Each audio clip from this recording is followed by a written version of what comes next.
a killer frequency.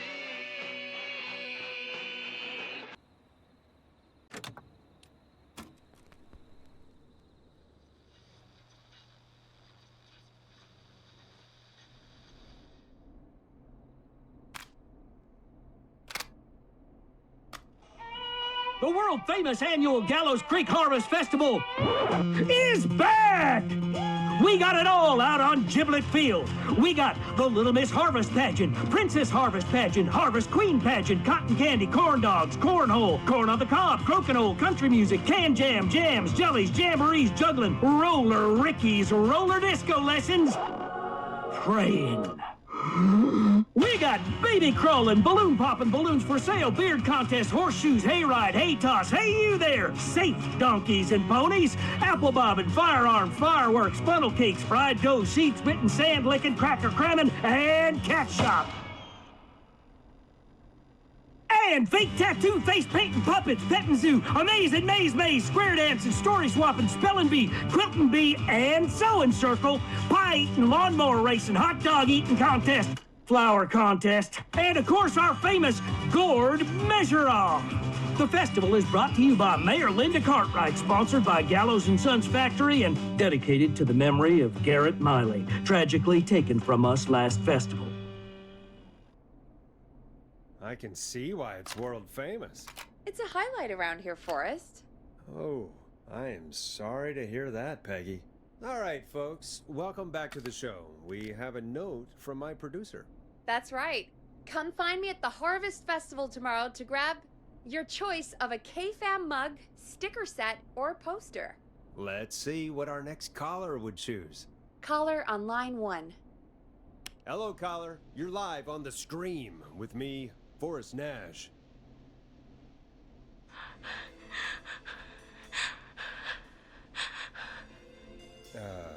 Hello, caller. Who is this? I need the police.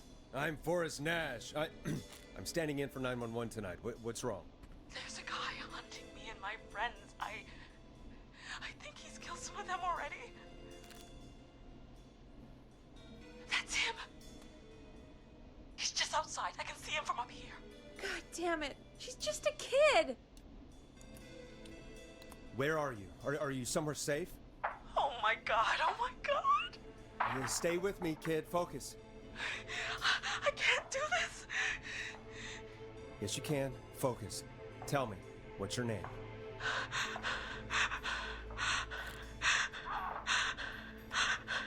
Sweetie, you can do it. What's your name?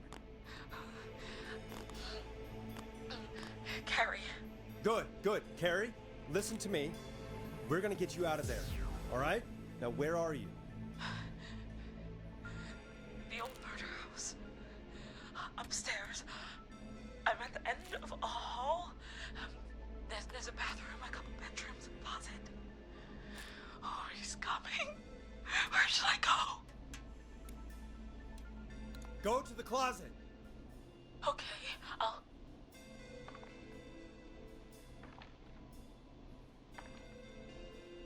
He's here. He's here. He's gonna kill me. Forrest, I don't think we can... Don't move!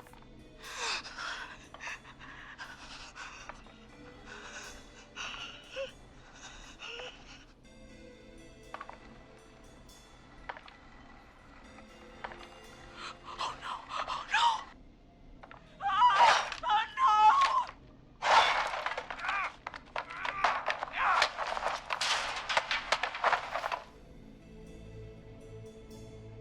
Forrest! We should have seen your face.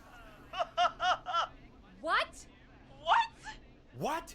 Are you kidding me? Okay, what the hell is going on here?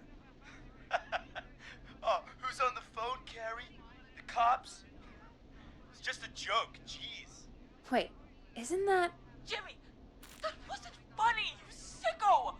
Of course I called the cops, but some guy just answered instead. What guy? Forrest Nash, what the hell are you all doing? It's prank night, old man. We're just having fun. That's the kid. The kid who called in earlier pretending to be the whistling man. That's it. I'm out of here. Jimmy, this is a pretty sick thing to do. What? It's whistling night. That little idiot. Whistling night? It's a stupid tradition. Especially stupid since that one kid died back in... Would you take off that stupid mask if it's hard to breathe? Who's under there anyway? Is that you, Seth? Idiot! Seth is right next to you. That's, wait. Oh no. Who are you? Oh no, man!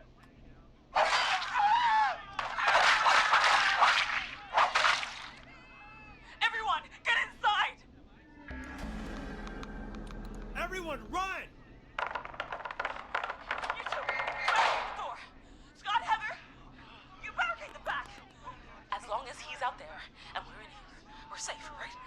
You bought time, but not much. Forrest, we have to...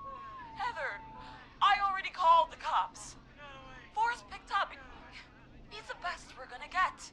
Who is with you, Carrie? My friend, we drove out to the old murder house and... of course! The van! Who's got the keys? Jimmy had them. Jimmy.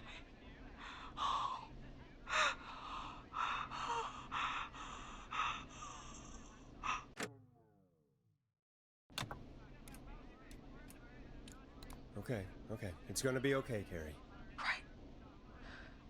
Right. We'll figure something out. Between all of you, there's gotta be a way to beat this. Just sit tight, okay?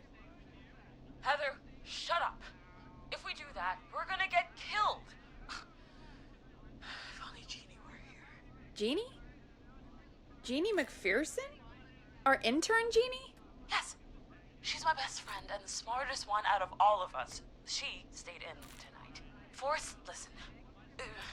We'll see what we can come up with, and, What? Scott, you're not any good at... And... No, Chad. Out of all of us, you're not the one to... Everything okay? No. We're figuring out a plan, but everyone's volunteering to do things they're just bad at. I think we can figure out what to do, but I don't think we can agree on who should do what. I think you'll have to be the tiebreaker, or else these idiots are gonna get us killed. But Shut up, you... Forrest, I'll call you back. I don't know anything about your friends. These damn kids never learn. Are you okay? They do this kind of thing every year, Forrest. People get hurt. All right, folks. We're gonna work out a way to save Carrie and her friends. This next one goes out to all the trapped kids out there. Here comes one of my favorites. Peggy, you mentioned something about their friend working here? An intern? Yeah, Jeannie. Seems a nice enough girl, but a bit head in the clouds, you know? Not sure why we took on an intern. We really didn't have the office space for one. Poor thing got tucked away in a dark corner somewhere downstairs, I heard. All right, I'll go see if I can find her desk. Hopefully she has something we can use.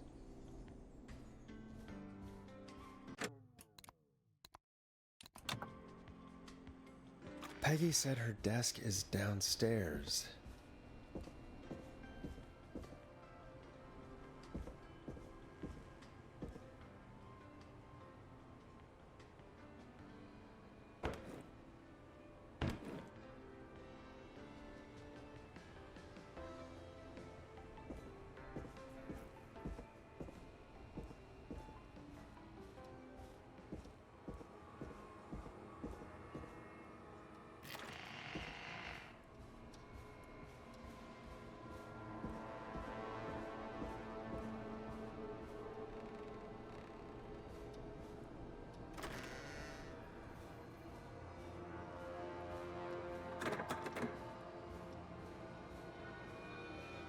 That's not opening.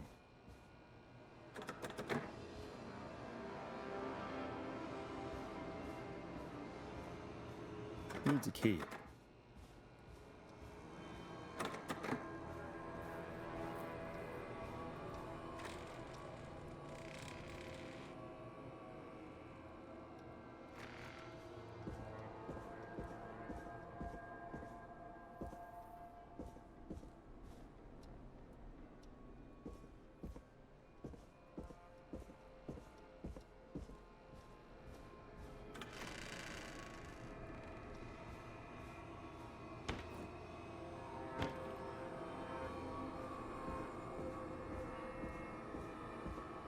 Jeez, they really tucked Jeannie away.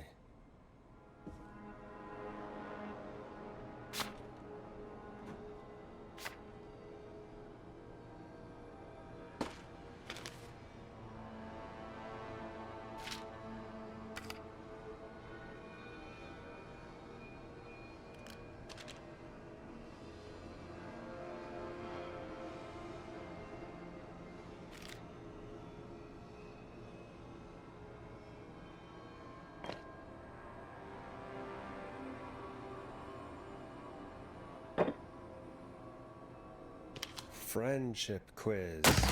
This might work.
Hey, you find anything that'll help us out?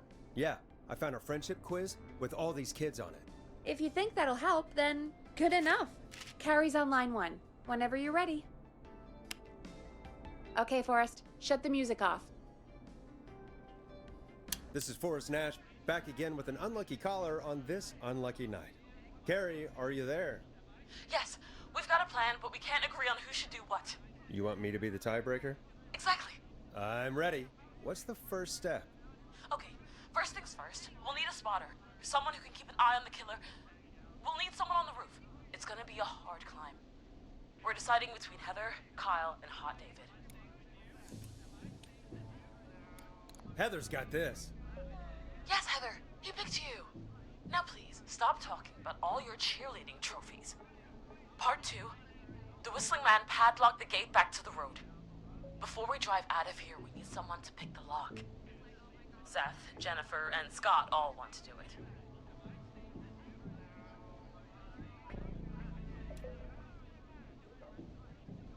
Jennifer. Jesus, Jennifer, you carry a bump key? Why didn't you say so earlier? Anyway, that brings us to part 3. Getting the van keys. I'll volunteer for this. I don't know Jimmy as well as you guys, so it'll probably be easier that way. Then is part 4. Well, this is a long plan. How much more is there? Only a couple more points. You're doing great. What's the next part? Part 4, we need someone to lead the Whistling Man away. We need a fast runner. For this one, we're trying to decide between... Who was it again? Hot David, Cynthia, and Scott. Hot David. Yeah, you do spend a lot of time running shirtless. You got this, Hot David. Sweet. Okay, let's recap. We get the eyes on the roof. A runner distracts the killer while we grab the van keys and pick the lock on the gate. Now the tricky part. The getaway. Ooh, what's the plan there? Well, we can't all outrun the Whistling Man. But he thinks we're just a bunch of stupid teens.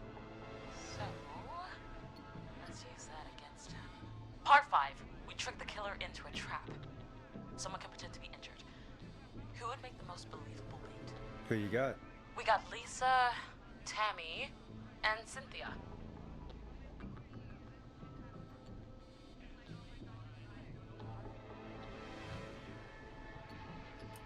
Lisa. You're right, Lisa. Having to smile at rude customers is perfect practice. That should take care of the killer.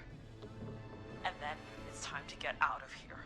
Finally, part 6. We need someone who can drive us through the woods and back to Gallows Creek alive. Who's our getaway driver? Should it be... Who have we got?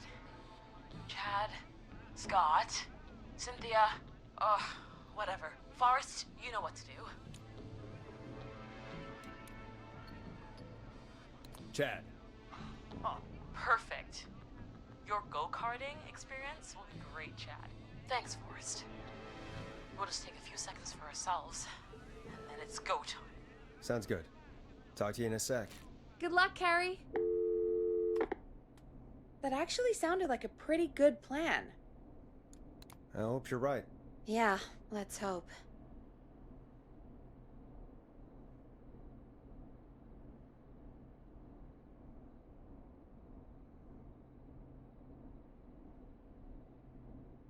Oh, the kids are back already. Line 1 again.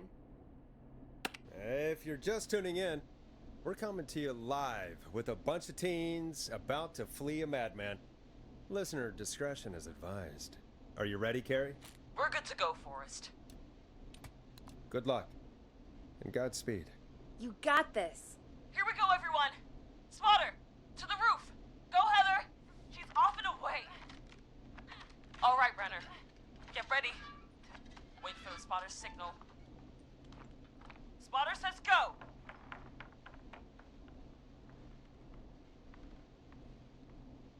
He took the bait. Lockpicker, go. I'll get the keys off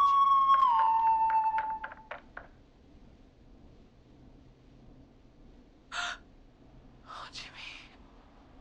Oh, his face is... The keys, Carrie. You need to get the van keys. His face is lying next to him, Forrest. He got caught. Oh, God. Focus. Breathe. Right. The van keys. Got him. It's... Jennifer got the gate unlocked. And Hot David should be back any second. Perfect. It's working. I can't believe it's actually working. You're doing great. Focus. You got this. We got this. Next step, trap the killer. All right. Wait. Get into position. Everybody else, hide.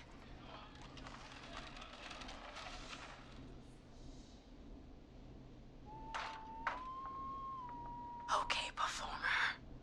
Now, act like your life depends on it. There he is. He's buying it. Oh. Now! Push the bookshelf over!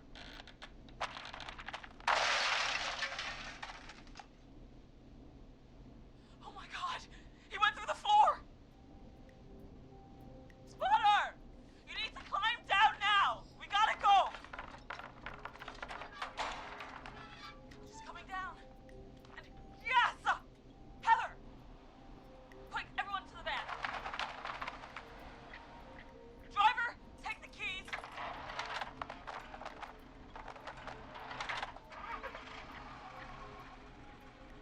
The damn gate swung shut.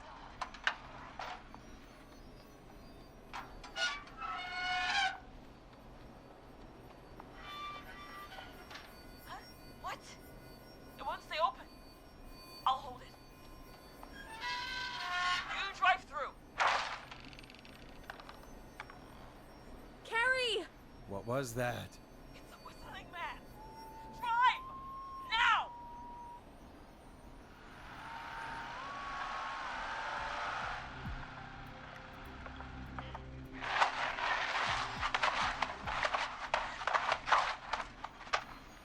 Let me go! Just go! Just drive! Oh my God.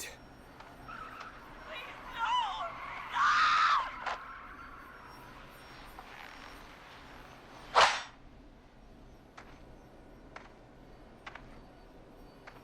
Carrie?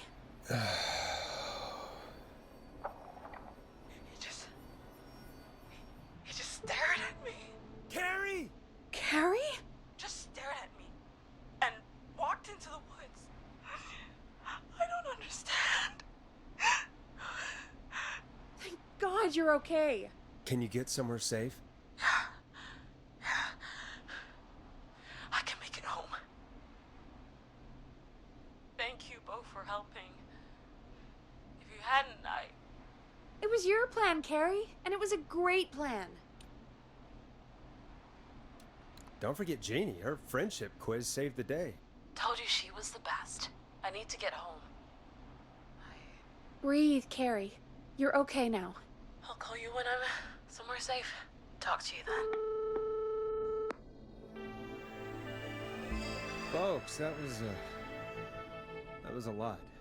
Our thoughts go out to Jimmy's parents in this awful time.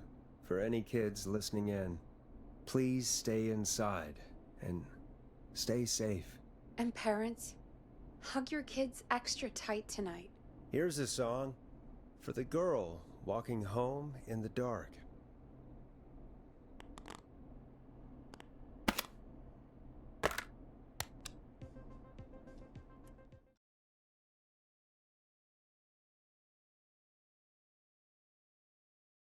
Hey, we had a call come in.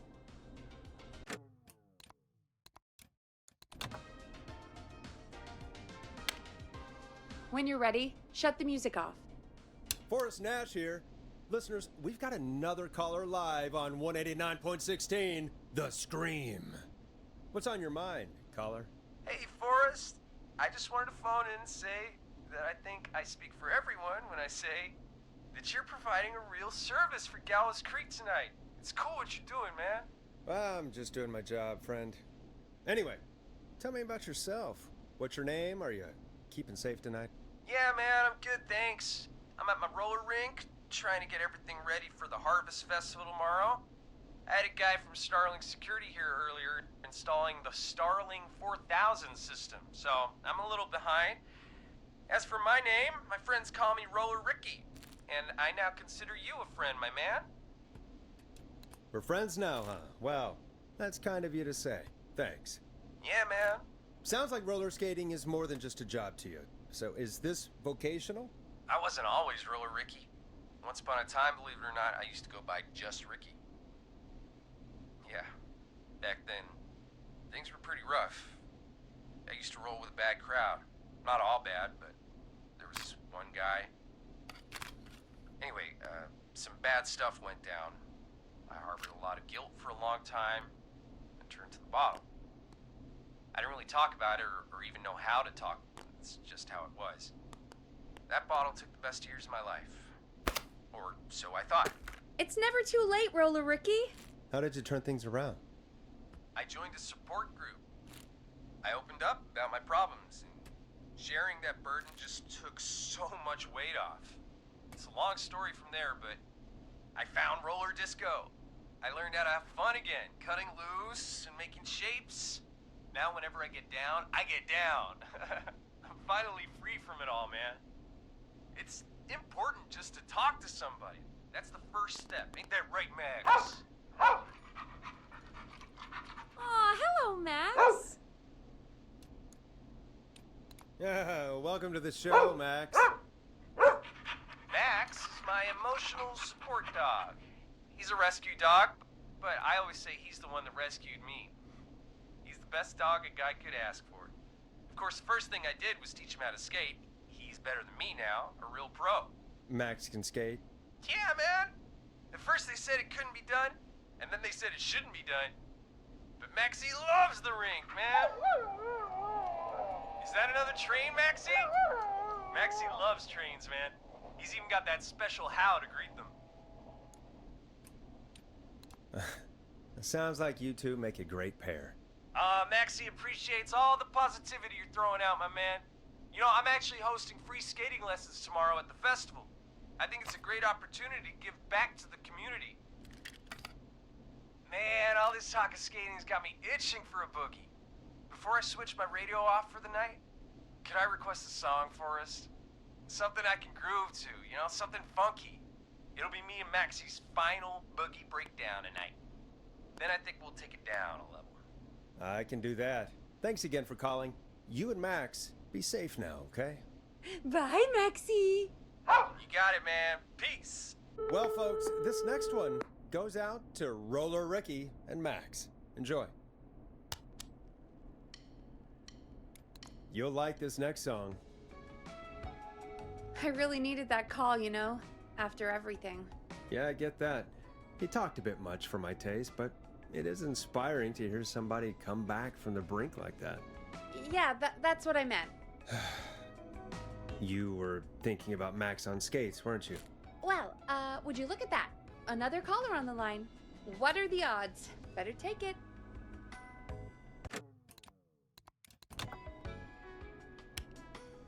Okay, Forrest, shut the music off. Welcome back to 189.16, The Scream. This is Forrest Nash. How are you tonight, caller? I'm doing okay. I made it home safe. Gary! Hey, I just wanted to thank you for doing what you could earlier. You know, even though we lost Jimmy, and I don't know. Hey, it's okay. You were so brave earlier. You're safe now. I wanted to ask you why he didn't... Why am I... Why what, Carrie? Why did he spare me? After what he did, why let me go?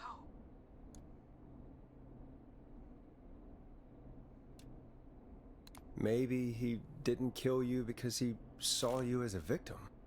Maybe. But why would that stop him from killing me too? After everything he did to... These stupid hazing nights have to stop. Carrie, you did so well tonight. Stay safe and rest. Help is coming to Gallows Creek. We just need to hold on. Thanks, Peggy. Hey, Forrest? Could I request a song? Of course, Carrie. What song? Any song by Blast Processor. And thank you. This next one goes out to Carrie.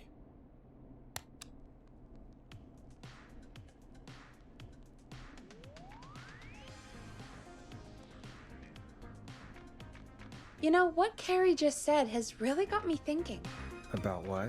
The whistling man left her alone. Why? There must be a reason. When it comes to masked whistling killers, I don't think a reason is a key part of their process. Well, it's something to consider. I need to take a break.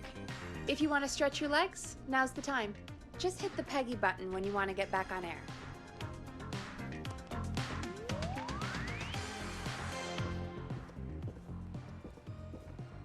Locked tight.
Get going, Peggy. Alrighty, we could run another segment or... Scratch that, Forrest. We have a caller. Time to turn the music off. You're through to 189.16, The Scream. What's your emergency? Hello again, Forrest. Oh, that call with the teens was awful. Those poor kids. Still, I'm glad the girl didn't get hurt. Thanks for your concern. Are you in trouble?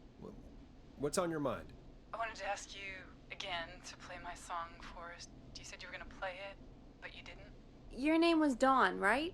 What, Peggy? Yes. Oh, well remembered. My name is Dawn, and I wanted to ask you again to play my tune, Forrest. Long Ride Home? You know, the one that Peggy said she threw outside the window? But we don't have that song. As you just said, Peggy threw it out the window. But, Forrest, you do have it. It's just outside the window. There's a serial killer on the loose. I can't just go outside hunting for a record. I'm really sorry, Dawn, but we just can't get it right now. But wasn't the Whistling Man just at the old murder house? That's miles from the station. It won't take you a second to grab it. Don, I'm not sure if you've heard, but there's something unnatural about this freak. He's fast. I'm not risking it. Oh, but I think you will. Forrest? Peggy, I'm calling with more than a request. I know something. I think I know who's gonna be next. What? Are you serious? Play my song, Forrest, and you'll find out. Well, folks, here's some music for you while I think things over.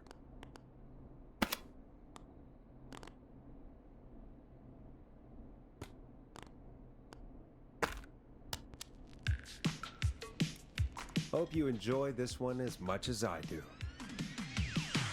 Is she serious, Peggy? She's serious about hearing that song, that's for sure. Peggy, I mean, is she serious about... I don't know, Forrest, but we don't really have a choice, do we? If she's telling the truth... All right, I'll do it. You're a good man, Forrest. I'll slide you the key to the fire door. Wait. Our fire door has to be unlocked? Yeah,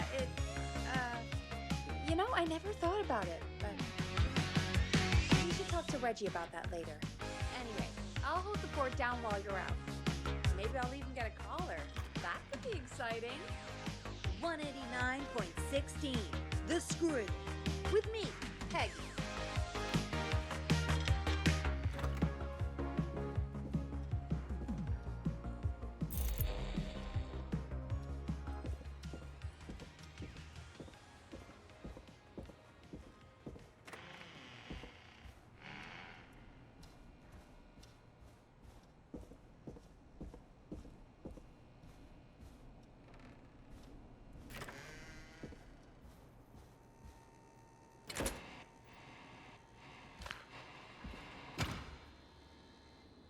You know, I hope she'll be happy when I'm brutally murdered by the Whistling Man.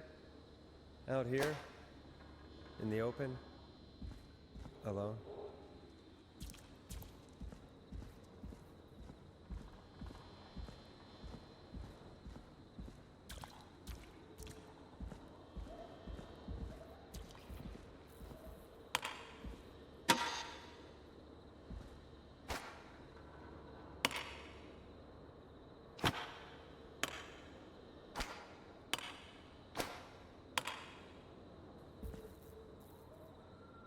Here it is. Long Ride Home.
Bingo!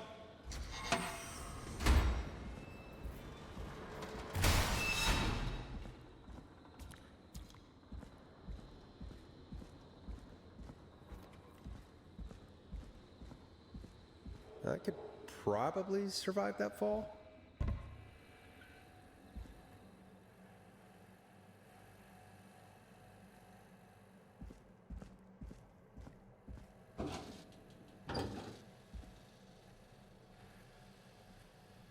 Looks like the janitor's closet.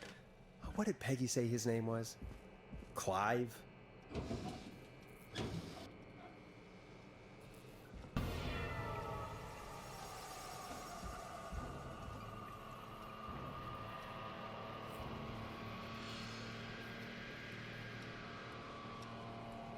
What the hell? Peggy is not gonna believe this.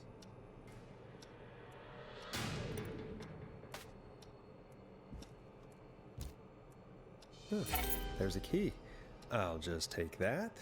Might be important.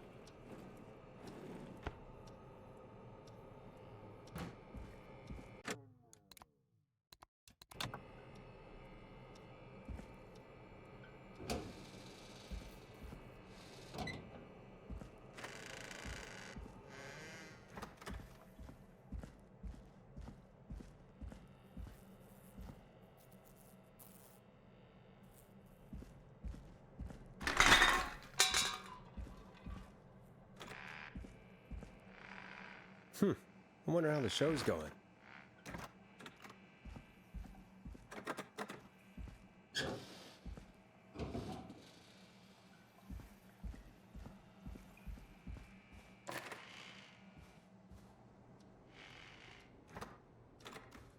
Locked.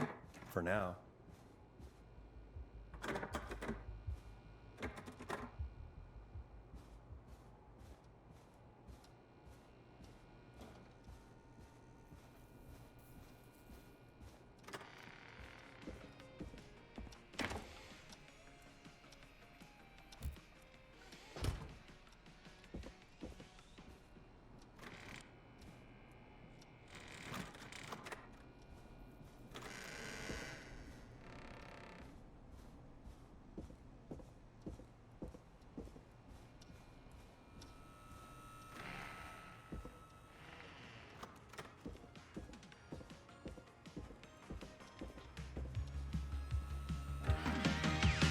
That's such a good song, folks. And now for...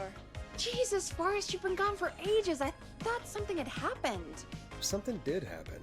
Clive, the janitor, might be Clive, the murderer. What? Let's start from the beginning. The fire door locked.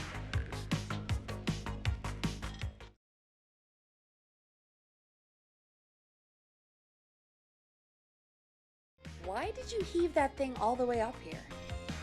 Because the basement's creepy as hell, and I don't like standing around down there. Fair. Alright, let's run through this again. We have a creepy board you found in a creepy basement, made by our creepy janitor, who you think is the creepy whistling man. Yep. And on the creepy board are the names Chuck Brody, Kim Walker, Rebecca Allen, and Aunt Williams. Correct. And you think one of these people will be the whistling man's, Clive's, next target. That's right. And we've got to find him. You said there are 4 locations listed there too? The hospital, the power station, the gas station, and the trailer park. Clive must think the target is at one of those locations. Forrest, you're gonna have to figure out if any of the potential targets are at one of these locations tonight. Hit the button if you need any help.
How's it going?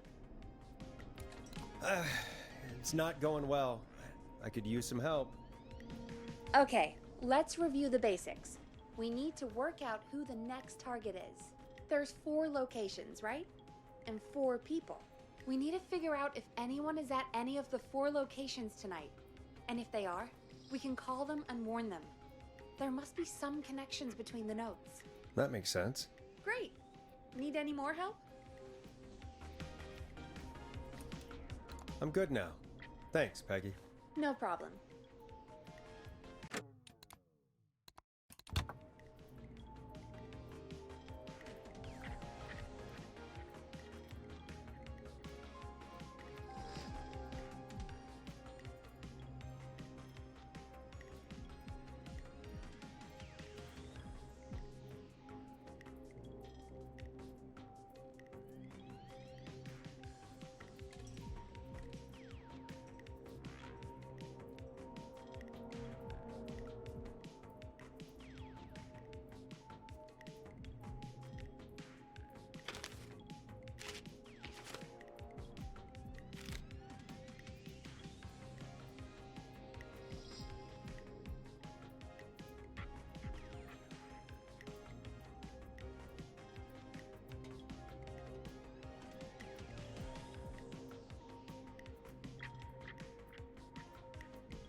How's it going?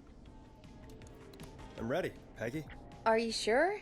We've only got one shot at this. I'm sure. Let's do this. Okay, name first. Who do you think the target is? Chuck Brody. And where will I find them? The gas station. Okay, I'm dialing. One moment.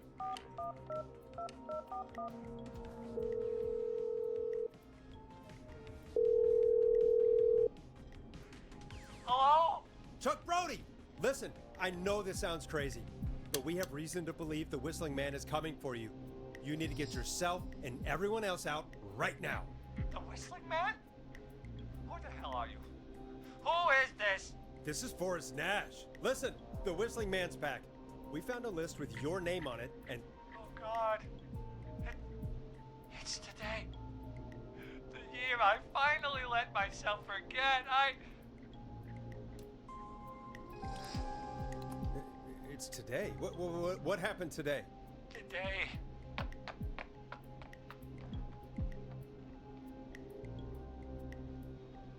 I think he ran off. Well, fingers crossed that Chuck... Jesus! It sounds like something blew up. He's using bombs now? Is Chuck? I don't know. Hang on, we're getting a call. Hello? Chuck? Chuck! Forrest, the whole goddamn gas station's gone up. Is anyone hurt? I don't think so. I got everyone to follow me out. The town's only ambulance was blown to hell, though. Yeah, damn it, that fireball threw me. I've got to get to the hospital. I'm not feeling great. Forrest, man, I can't thank you enough, but yeah, I gotta go. Wait, Damn it. We lost him. What was that about today? Oh, Forrest, the call board is lighting up. Get us into some music while I deal with this. Here's some music while we regroup here on KFAM 189.16, The Stream.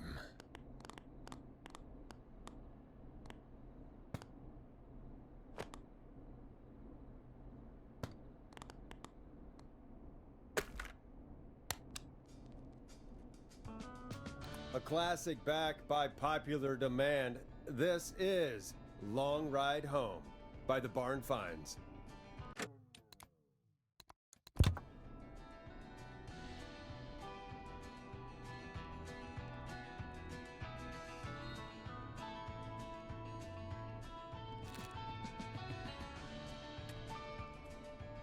There's gotta be more in the basement to show us who Clive is targeting. And if that's the case, we can get ahead of him. Stop the killings before they can happen. Forrest, we need to go back down. By we, you mean me, right? Yep. Like I said, I need to handle all these calls. Maybe start with that creepy mannequin room you mentioned before. I still have a lot of questions about those, by the way. Me too.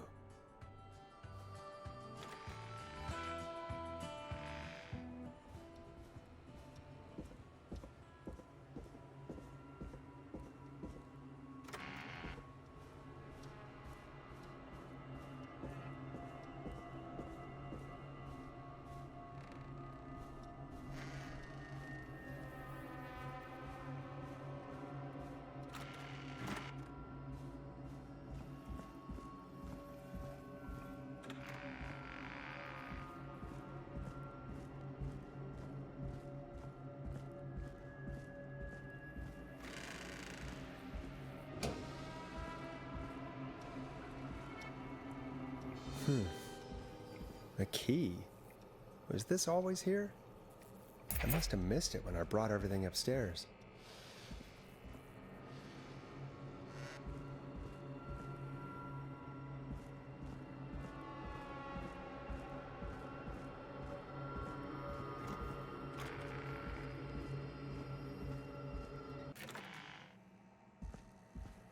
Hey, Forrest! Peggy, give me some warning before yelling down the intercom?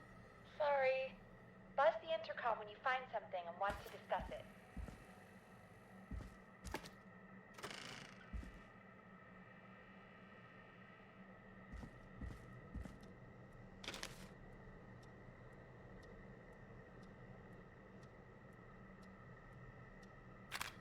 Peggy, I've found a tape and a map down here. A map of what? Looks like it might be to somewhere in this storage area. Weird. Well, maybe the tape will give us more information. Give it a play.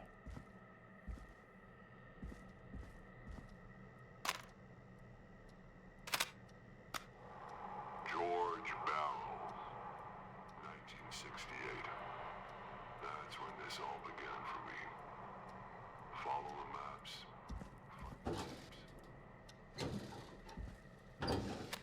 Wait, George Barrow? We all heard that he drowned after a night out drinking. Was it actually Clive? Has Clive really been the whistling man for that long? He says I need to follow the maps and find the tapes. I guess that's what this map is about. I think we need to see what else is hidden down here. Be careful, Forrest. Keep looking. Buzz the intercom when you found something.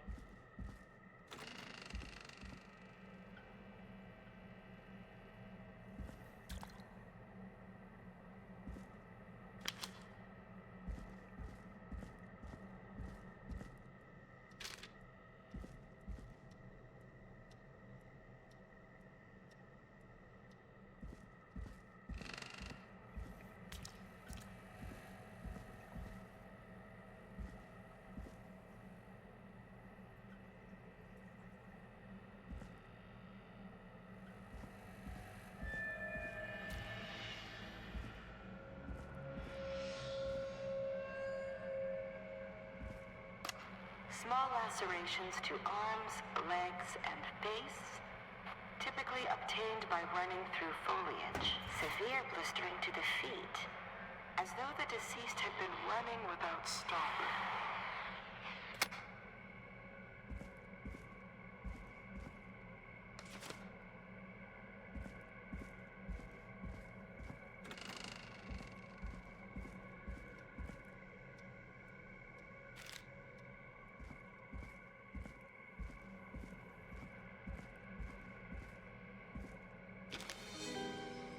This looks useful.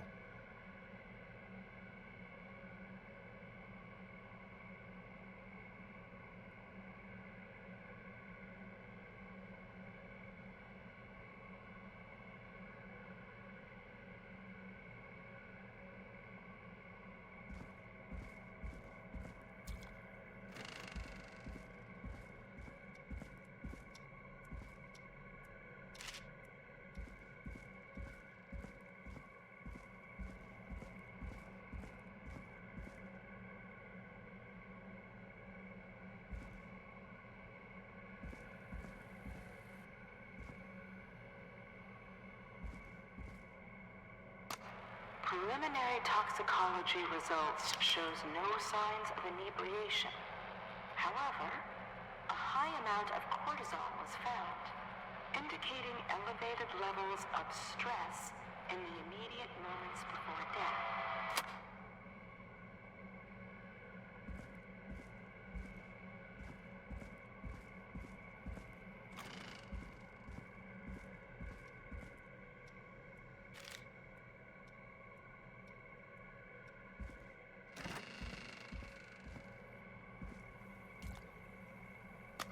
Time of autopsy is 7 a.m. Cause of death is asphyxiation from drowning. The degree of rigor mortis indicates that the subject has been deceased for 5 hours. That puts the time of death.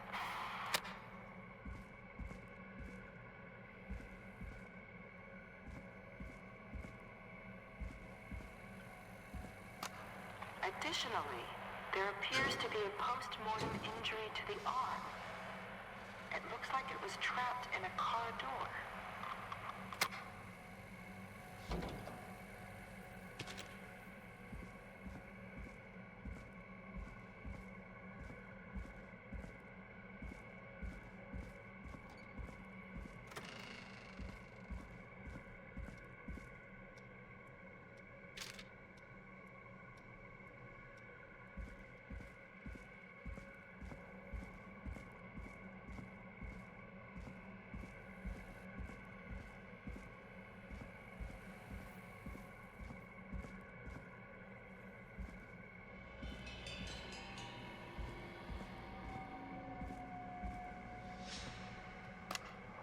If you're listening to this, then I'm probably dead.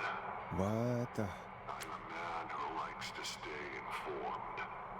I've got subscriptions to newspapers all over the country. Ooh, a new vinyl for my collection. I noticed headlines cropping up in those papers, one after the other. Each headline about a murder.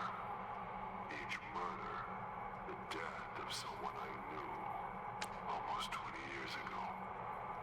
And each one drawing closer to Gallows Creek. Drawing closer to the anniversary. None of us are innocent, but I don't think we deserve killing. All I hope now is that I can save some folk from the worst. And I can. I don't know. Do something to make up for what I did back then, I guess. I didn't kill anyone, mind you. But that's past mattering. Now, there's more I could say. That I should say. But my employer made it clear that my family would pay a high price if I ever spoke out. So, hopefully I've said enough for you, listener, whoever the hell you are, to start putting the truth together. What the hell? Peggy is not gonna believe this.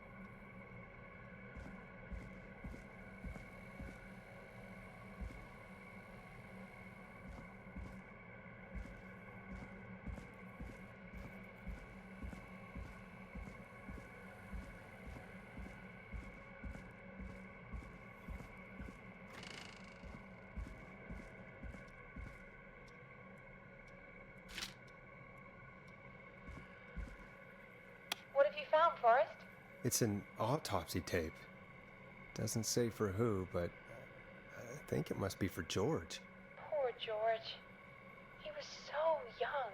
Something's bugging me, Peggy. What do you mean? I swear I recognize the voice of the woman talking on the tape. I just can't place it. Seriously? Do you think you've met her before? I don't know. I mean, I just got here recently.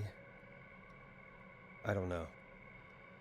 Found another tape. It talks more about how George died. What did it say? It sounds like he was running for his life. Sprinting through trees and bushes, getting cut up all over. What would drive someone to do that? I'm not sure yet. There's also a tape about a toxicology report. There were no signs of drinking or that he was on anything. What? But everyone said he went swimming drunk and drowned. It was in the newspaper and everything. I found a tape that introduces a new detail to the story. Post-mortem injury. Apparently, his arm got caught in a car door. A car door? Yeah, after he died. How do you suppose they can tell? How can they tell? I'm a radio producer, not a coroner. The written report I found doesn't mention it at all. How did his arm get trapped in a car door after he died? Unless he got it when the police collected his body, I guess someone else must have moved him after he was dead to where he was eventually found. But the report, what is going on here? I found a police report. Mentions a friend from earlier, Sandra Sharp. Sandra. The jazz runner? That's right. She found George's body washed up at the reservoir. The reservoir? Yeah? What's strange about that? George got cuts from running through foliage, right? But there's no forest around there. Also, how did it wash up at the reservoir? What do you mean? Reservoirs don't have tides. But that's what the police report said. It's not possible, though. I did a school project on reservoirs and got an A. But, yeah, not important right now. The important thing is that it doesn't make sense. What are you suggesting then? That the body was originally found somewhere other than what the report suggests? That the sheriff tried to cover it up, but accidentally let something slip? Something like that. I think. Well, Sheriff Matthews wrote the report. If he hadn't been eviscerated, we could have asked him. True. But Sandra is still alive? Once we're done down here, we should give her a call. I think I found Clive's last recording. I think Clive might be gone. Gone? I found a confession. Not for any killings, but for playing a part in covering up George's death. He left this behind in case he died. He hoped someone would find it. Do you think the whistling man already got him? Possibly. We've had a lot of callers tonight, but maybe not every victim made it to the phone, you know? We don't know how many there really are. Christ, Forrest, that's dark. I know, but Clive said he had read about other murders in other towns, and that the murders were all folks who knew about the incident. And the killings were getting closer to Gallows Creek. He said he wanted to do something good for once. The board in his office. He wasn't tracking people down to kill them. He was tracking them down to save them. Ugh, why didn't he just come out with all of this? He said his employer threatened his family if he spoke out about any of it. His employer? The one who orchestrated the cover-up? Oh, Clive. I'm sorry for thinking you'd killed all those people. Do you think you found everything, Forrest? I think there's gotta be more down here. I need to find all the tapes. You think so? How much did Clive hide down there? Well, if there are more tapes, then there must be more maps to follow, right? That seems to be the case. All right, then. Buzz the intercom when you find something and want to discuss it.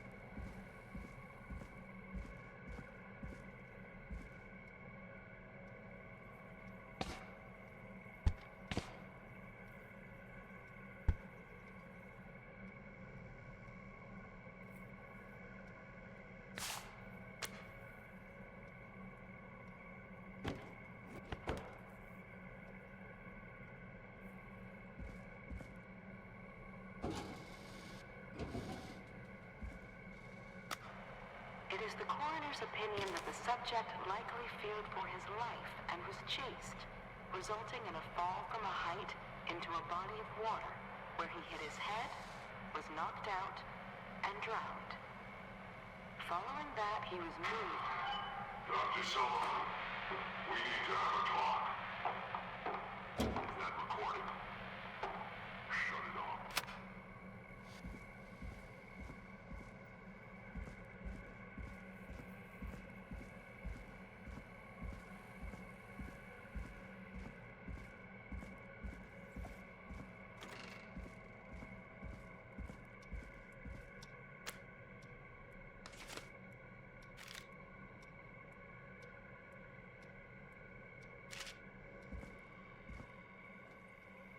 What have you found, Forrest? In another tape, the coroner comes to the same conclusion as I did. George was running from something. Maybe an animal? Maybe, but then there's this next bit, where the coroner thinks he was moved post-death. So she agrees with us. At the end of the tape, someone burst in and demanded the doctor, Dr. Sullivan, to stop recording. Dr. Sullivan. Wait, Virginia Sullivan? She was her caller from earlier. Well, then our caller was involved in a conspiracy around this boy's death. We need to call her back once we finish down here. It looks like she might know something about what's going on. Do you think you found everything? I think so. Forrest, what's going on here? Someone wanted that boy's death to seem like an accident. And they hired Clive to make it look that way. Come back upstairs when you're ready. We need to figure out our next step.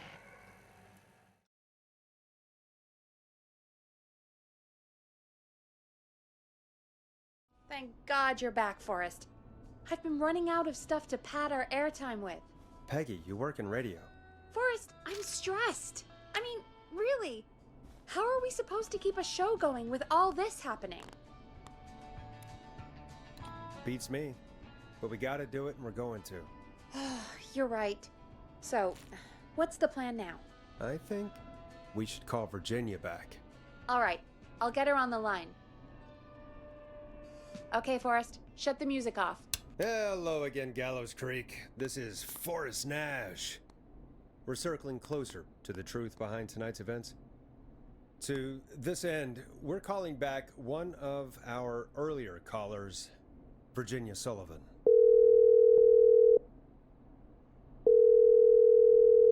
Fredman Plunker here?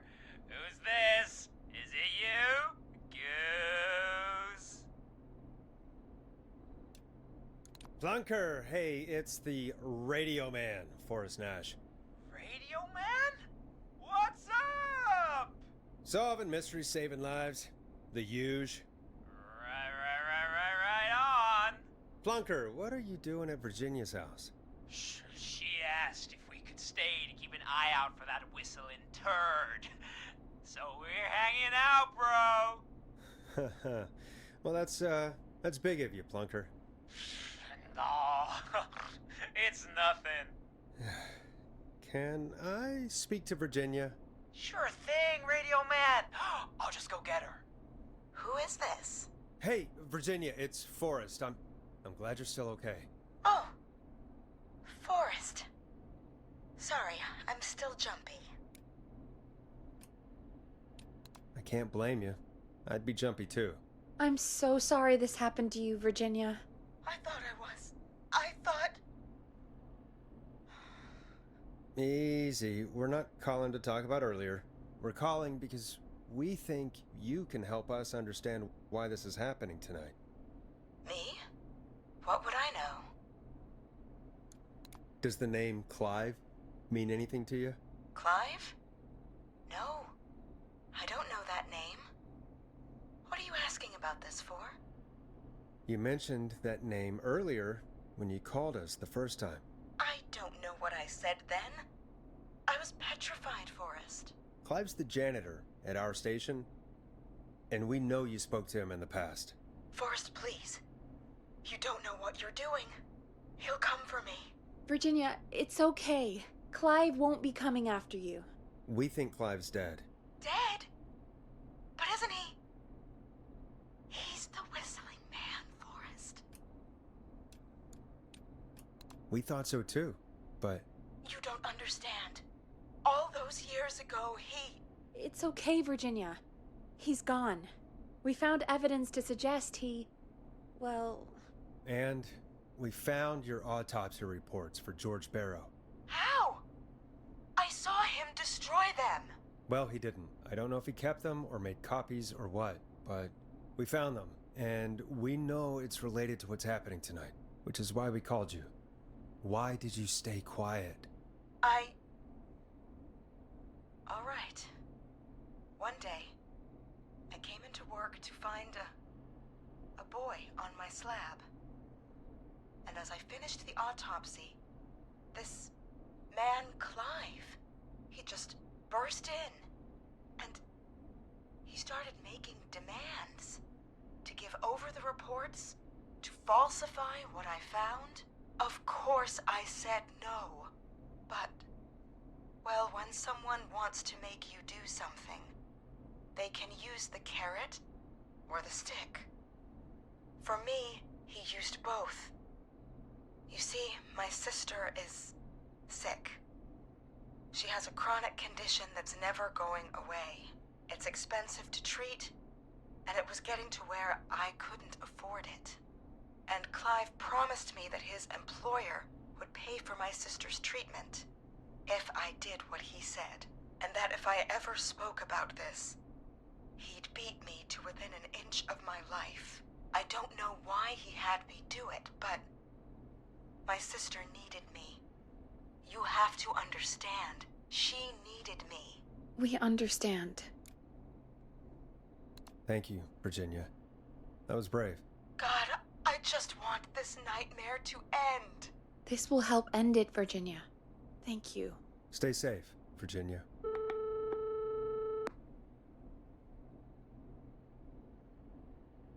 So, Virginia's tied up in all of this. Clive threatened her to keep quiet about George's death. But for who? Why cover up these details? Well, we know Sandra was involved in George's death.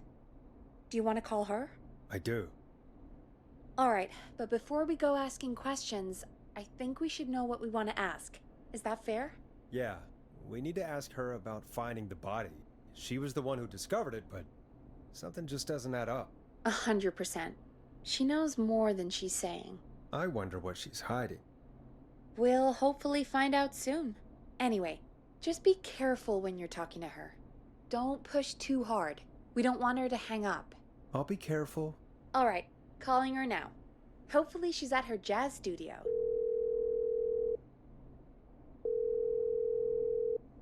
Aha! Forrest, you're through. Hello, this is Sandra at Jazz Pizzazz Jazz Studio. Who's this? Hello again, Sandra! It's Forrest Nash of 189.16, The Stream. And you're live on air.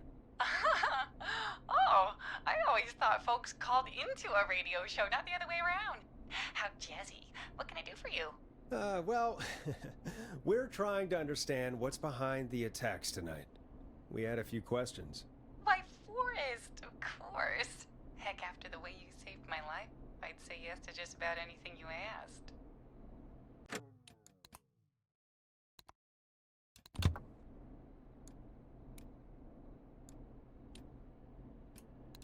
I'm calling to talk about death and murder, Sandra. Be serious. Now you go right to it, huh? I don't know as much about that as I do jazz and jazz dancing, but I'll try. What do you want to ask me? Do you know why the Whistling Man might have targeted you? Ha! As far as I could tell, he was just a knife-wielding psycho with superhuman cardio. He'd have chased after anybody. Right. Well, we think he might be chasing specific people. People who know about the death of a boy named George. Oh, I don't know anything about that. Sorry. Sandra, we know you found George's body. We have the police report. I don't know what you mean. It's okay, Sandra. We know. You do? You know about? Yes. Of course. found the body in the river. I couldn't lose my studio. Do you understand? Sure. I understand. When the rent just kept going up, he said he'd stop if I just needed to keep quiet. And everything would be okay. Of course. We understand. I mean, it's not like I killed him. What was the harm in saying I found him in the reservoir instead of the river? Right? Right? I'm sorry. I can't do this. And she's gone. I don't think that could have gone any better. You truly did great, Forrest. Well, folks, if anyone out there has any thoughts on what's going on tonight, please call in. That's good timing. We've got a call waiting just this second.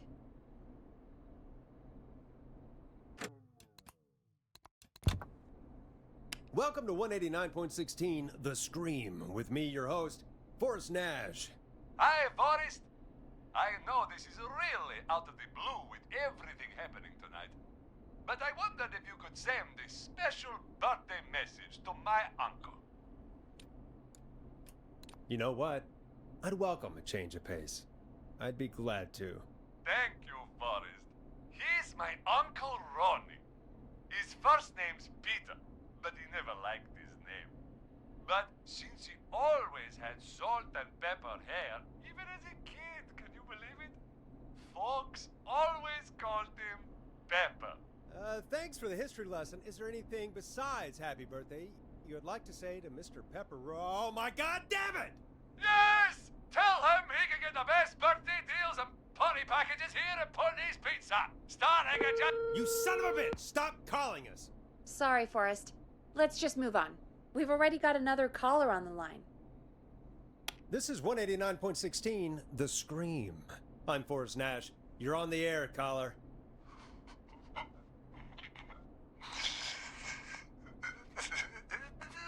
Caller.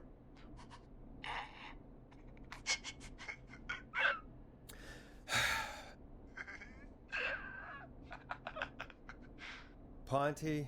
Ponty's Pizza always delivers. Come rain or sleet or whistling man, we'll be there.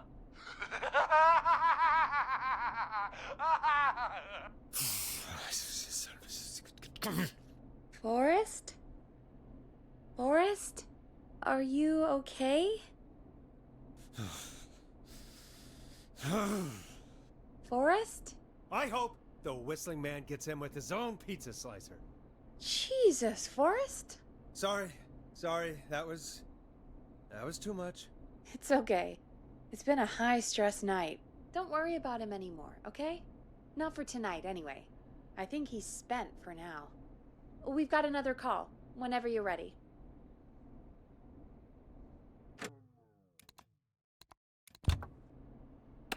Folks, don't spend your money at Ponty's Pizza. That's all I'm gonna say about that.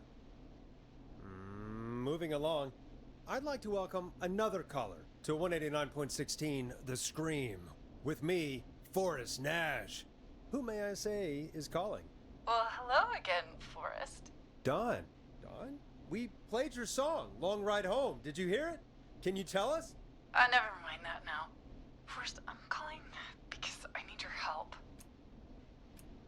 Are you in danger? I sure am. Do you mean Yes, he's after me now. you? I think so. He must have heard me on the radio helping you. Right. Okay. Tell us everything. I was out following a lead, trying to work out who would be next, after Chuck. And what happened? And I started to feel like I was being followed. I came back to my apartment building, but this newfangled security system has me locked out. I need you to help me get inside. Can a neighbor let you in? I only moved in last week. I don't know anybody yet. There's not even a buzzer here, only the keypad for the entry code. I need that code to get inside. Which apartment block do you live in? Maybe one of our listeners lives there too. It's the New Woodside apartment building between the town hall and the trailer park, but I doubt any of your listeners live there. neighbors. Sounds like a prime piece of real estate. Sound really carries at night. Shit.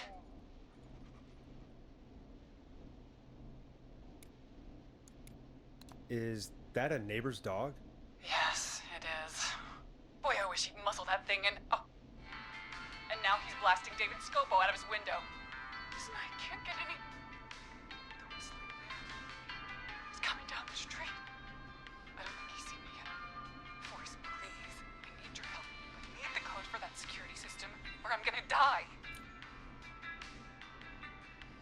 Can you get your neighbor's attention? That the whistling man will see me, Forrest. I can't do that. What's the name of the security system? There's a sticker on the box. It says Starling Security 4000. There's a keypad, and it looks like it wants a 6-digit number. Starling Security 4000, huh? That's right. Very newly installed. I need the key code before the whistling man gets me. Yeah, of course. Don't worry, Don. Thank you, Forrest. I knew I could count on you. I'll sit out of sight. Call me back soon. All right, folks. Here's a little tune for you all to enjoy while I try to break Dawn into her apartment. Coming up for your listening pleasure, it's Caged Tiger with their single, One Last Goodbye. You were pretty quiet there, Peggy. Forrest, was it just me, or was there something... Yeah, it wasn't just you. Something was weird about that. Yeah. Well, tell you what, we have a Starling 4000 or whatever here at KFAM. Clive bought one for the station. Maybe we can find something to help. Well, I'm not sure who, but to help someone.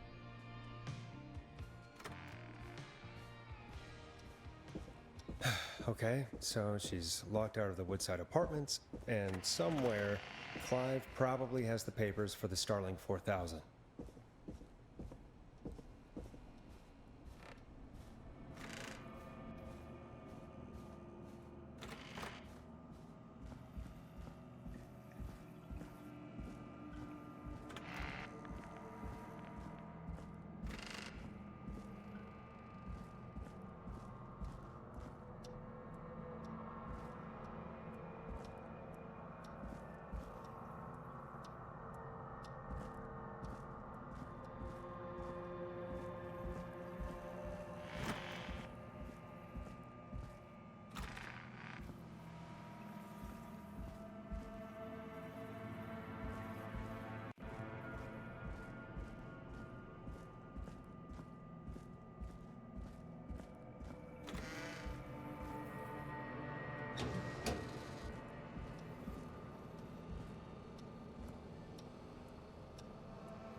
Starling 4000 user manual.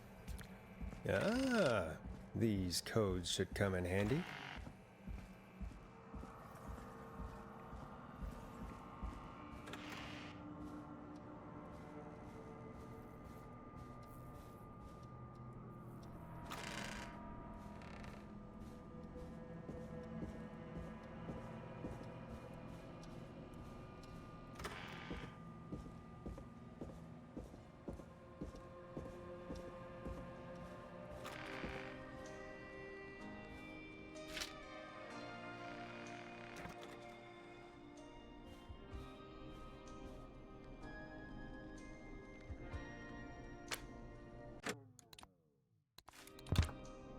Welcome back, Forrest.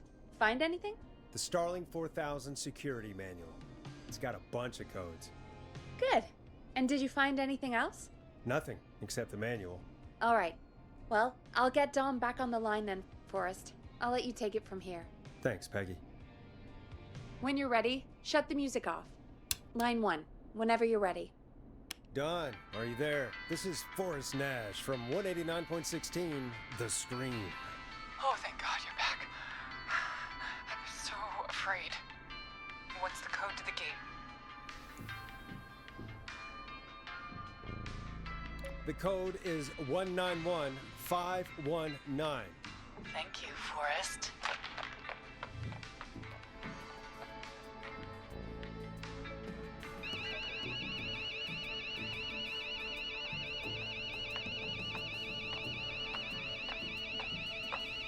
Son of a bitch. Ah!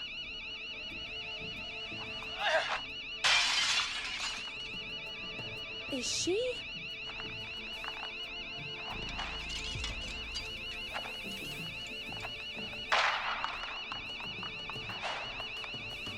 Yeah, stay out! Nobody disrespect the sanctity of the ring! Don't ever come back here again! I'm calling the cops! Thank God. Hello? Is someone there? Ricky, get back inside and turn on the radio. Whoever that was, she was trying to break into the ring. She? Forrest, man, you got no idea. That was him! That was the whistling man! The alarm gave me just enough time to get my rifle. I don't like hurting folk, but I can't let anything happen to Maxie. He's my best friend, you know? Listen, man, I'm heading back inside. Gonna barricade that window. My man, thank you. You and Peggy can skate for free whenever you want, forever. That's a done deal. Thanks, Ricky. Can't wait. You got it. Talk to you soon. Okay, Gallows Creek, here's some music while we process what just happened.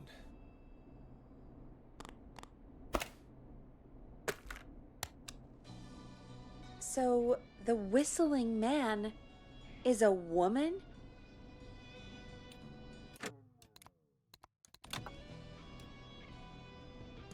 I know. I can't believe it. She called up. You spoke to her multiple times. Yeah, she seemed pretty normal. Why do you think she requested that song? To get me outside? Maybe, but how? She didn't know the song was outside to start with. That's right. She never actually attacked me out there. So? What now? I guess I should make an announcement. We do have new info. Okay, kill the music and you can make the announcement.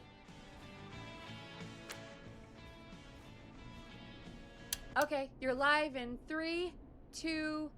Hey folks, this is Forrest Nash here. I hope you're all safely locked inside. For those of you listening to that last call, you might be wondering what to make of it all. Here's our take. We now believe the killer is actually a woman. One who might manipulate you into letting her in before she attacks you. We're neighbors. Look out for each other and stay safe. The killer was calling themselves Dawn.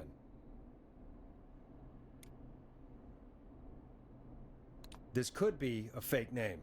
If anyone needs help or you have info on the killer, please call in. You folks have my new number, right? It's 911. Hopefully, our next caller can help shed some light on our killer. Hey, we had a call come in. Okay, folks, time to take a call. You're through to Forrest Nash on 189.16, The Scream. Hey, man. Murphy? Damn straight. What's going on, Murphy? You in danger again? Nah, man.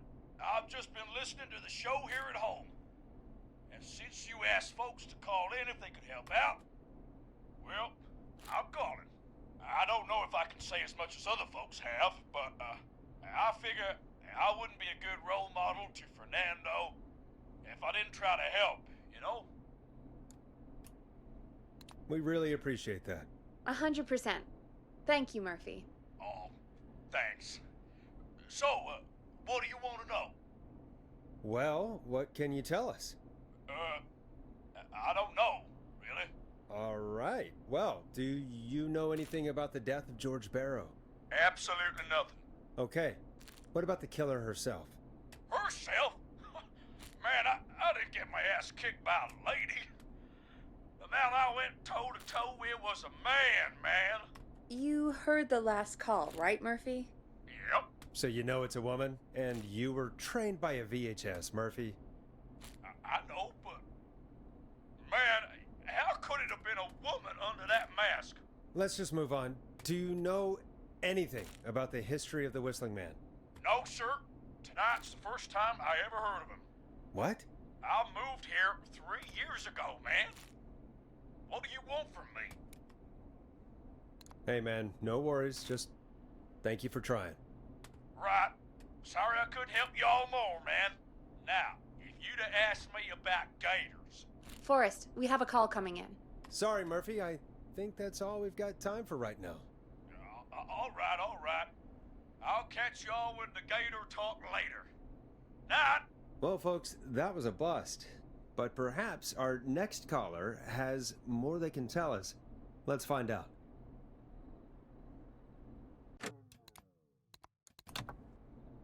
This is Forrest Nash, and you're listening. Please help me. My name is Casey Moore. I'm at 25 Nancy Drive. My best friend's been stabbed. He's bleeding everywhere. I don't know what to do. Please help me. Somebody's been stabbed? Can you tell me what happened? We'd been out at the reservoir. We were heading back to his place when we heard this whistling all of a sudden. He just started freaking out.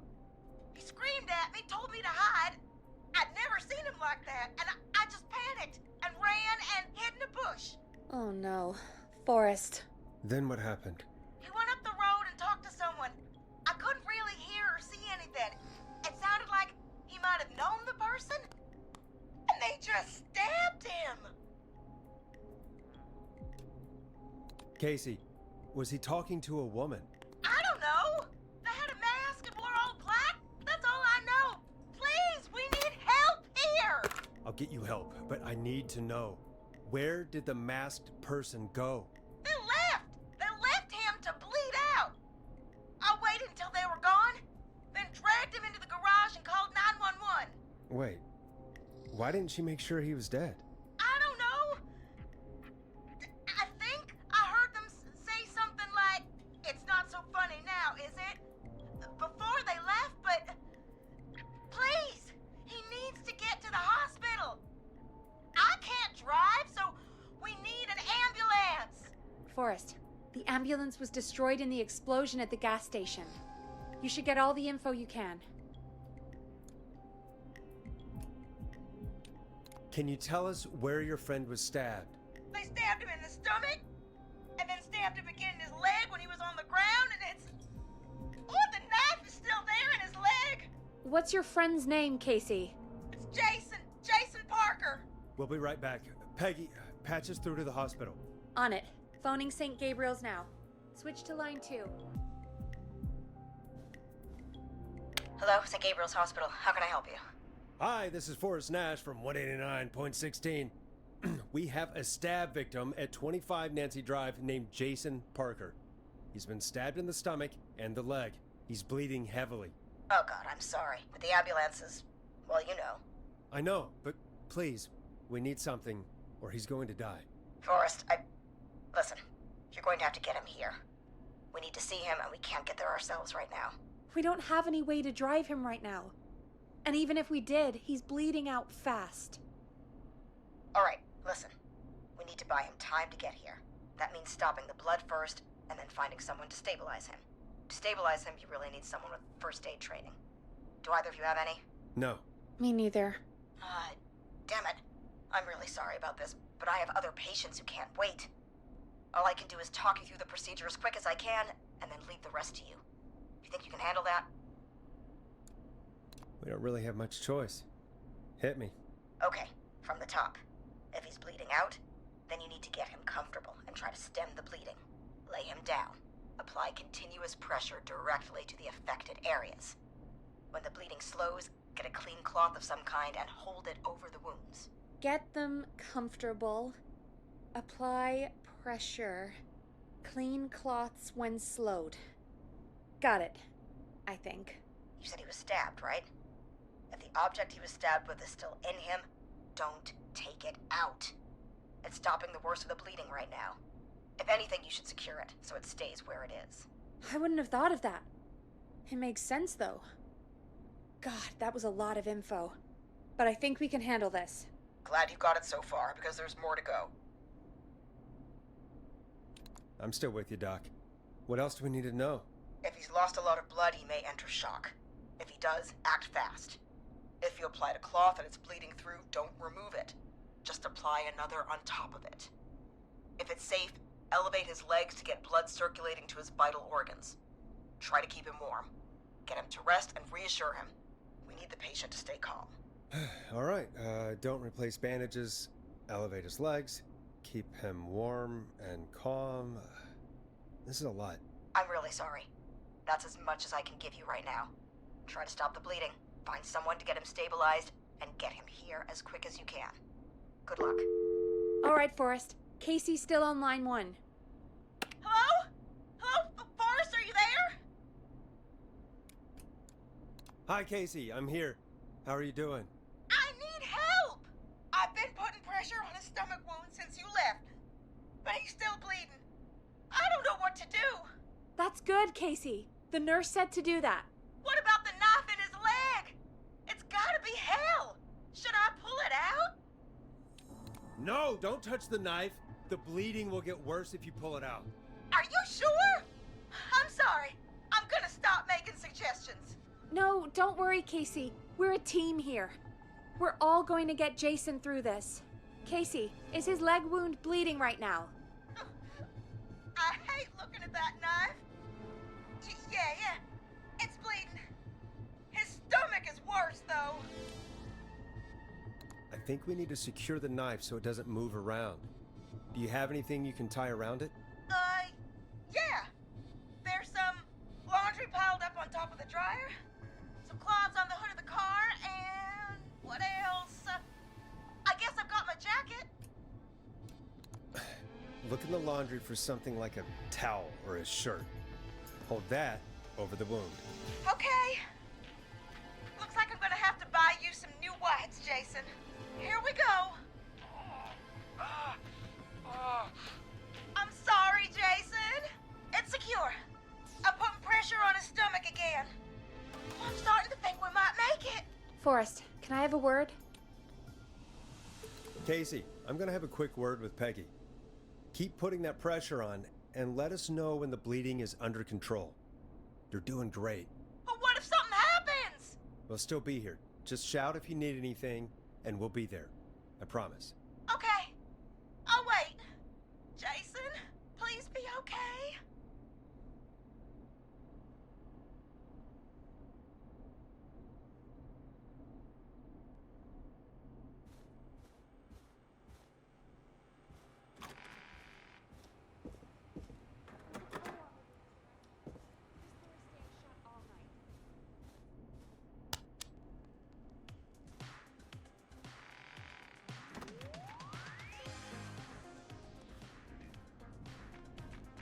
What's up, Peggy? We can't stay on the line with her all night. Dawn is still out there. What if other people need us? You're right. She's probably on her way to her next target right now. Exactly. And you heard the nurse. We need someone there with training who can stabilize him. He's got to get to the hospital somehow. Any suggestions, Peggy? I might. A little before you started working here, KFAM did a mandatory first aid training course. Me and Karen missed it because we were away on a producer getaway. You skipped it, didn't you? Never mind. So, how does KFAM's first aid course help us? Casey said they're at 25 Nancy Drive, right? Yeah? Why? They put up a bunch of cheap houses around there about 10 years ago. So a bunch of people here at the station live around there. Do you think any of them could help Casey and Jason? Probably, but I don't know who lives there. And since I missed the training day, I don't know who knows first aid. Could you call them and ask? I don't know everybody's numbers. I've only ever called Karen. Everybody's personnel info is probably in Reggie's office. Got it. I'll look through their files in Reggie's office. It's a life or death situation. I'm sure they won't mind. Right. But there are a couple of problems with that.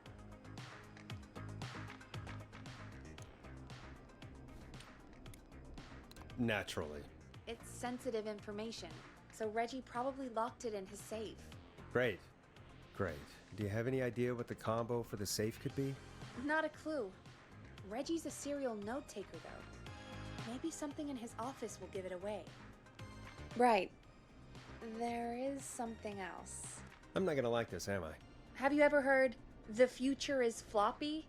Peggy, what the hell are you talking about? I'm talking about floppy disks. Floppy disks are like these futuristic things that have information on them. You put them in a computer and they do something. Peggy, I know what a floppy disk is. Anyway, Reggie decided that the future is floppy and started phasing out our physical records and replacing them with these floppy disks. I imagine it's the same for our personnel files. That's good to know. Since we haven't heard anything from Casey, I'm guessing Jason's okay for now. I'll check out Reggie's office and see what I can find. You'll need a key for that. I'll just slide it under my door now. Thanks, Peggy. I'll just have to look around.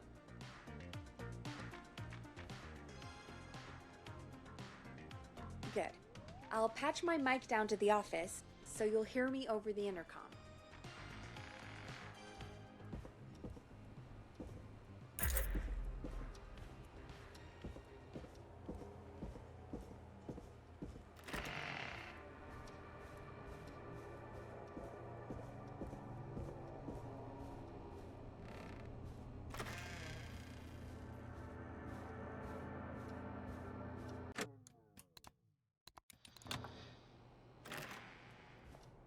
Looks like I need a 4-digit code.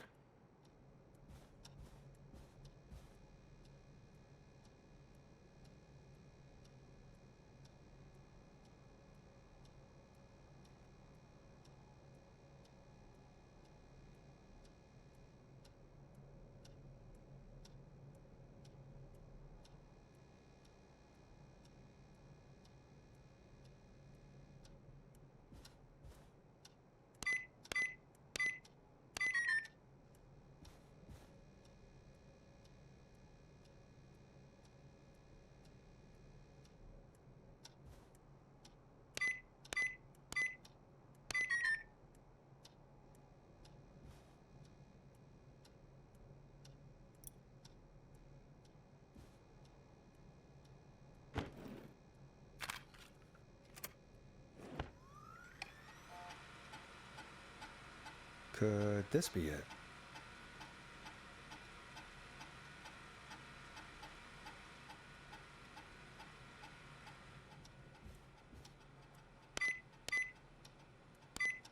Nice.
Hey, Peggy, you there? Yeah, I'm here. Did you find what we need?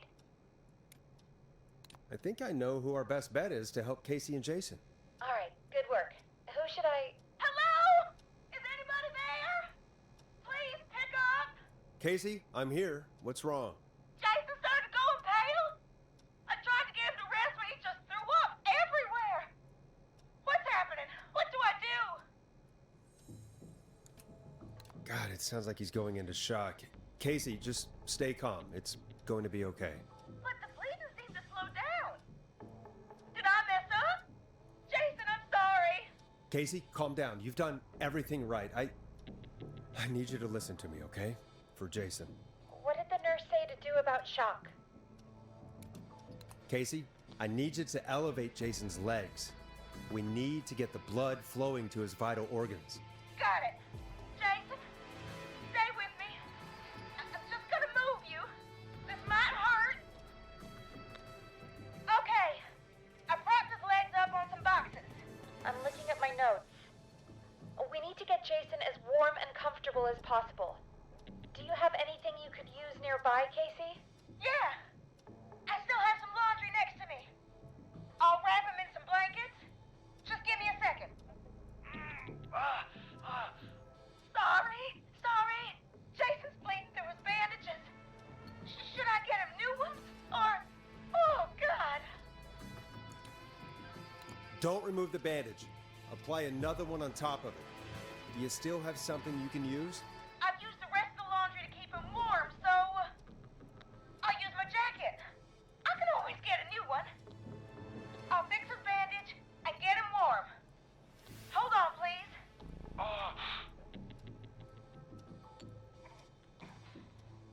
Sorry. I'm done. You're gonna be okay, Jason. Just relax now, okay? Forrest, I'm scared. He's not doing well. Is he gonna... Casey, I need you to be strong for Jason. Sit with him and reassure him that everything's going to be okay. Okay? Okay. But please, I can't give him what he needs. Please send help. I can't lose him. All right, Forrest, we need to hurry. Jason doesn't sound like he's doing too well. You said you knew who to call earlier? Who was it?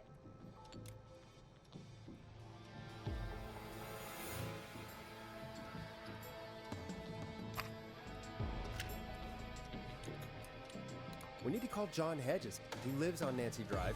He didn't really participate in the first aid training, but he's a former war medic. He's probably the most trained person we have. Really? I never really spoke to him before. A war medic, huh? Yeah, and according to Reggie's notes, John keeps all of his old equipment at his house. He's something of a hoarder. All right. What's his number? 5420735. Calling now. Let's hope he picks... Who the hell is this calling me? What time is it? John, it's Forrest Nash here at KFAM. We have an emergency and we need your help. Forrest? If this is a work emergency, then it can wait until the goddamn morning. Just leave me a note like everybody else. A man has been stabbed by the Whistling Man, or... Never mind. He's lost a lot of blood, and he's passed out. We need you to help him. The Whistling Man? What kind of joke is this? John, we're not kidding. A man is gonna die if we don't help him right now. Seriously? I haven't been called on for over 10 years.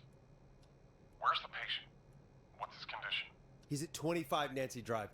I think we got his friend to stem the bleeding, but he's gone into shock. He's passed out right now. You say he was stabbed? Do you know the extent of his injuries? From what we were told, he has 2 major stab wounds. One to the stomach and one to the leg. The knife is still in his leg, and the stomach wound is open. Understood. Let me grab a few supplies and I'll head right over. Damned if he dies on my watch. Thank you, John. We'll let him know you're on your way. Good luck. Hello, Casey. Are you there? How are we doing? Bad. Jason seemed really weak and then just started thrashing. What about now? Is he still thrashing? He's passed out. Please tell me you found someone to help. Casey, help is on the way. My colleague will be there soon.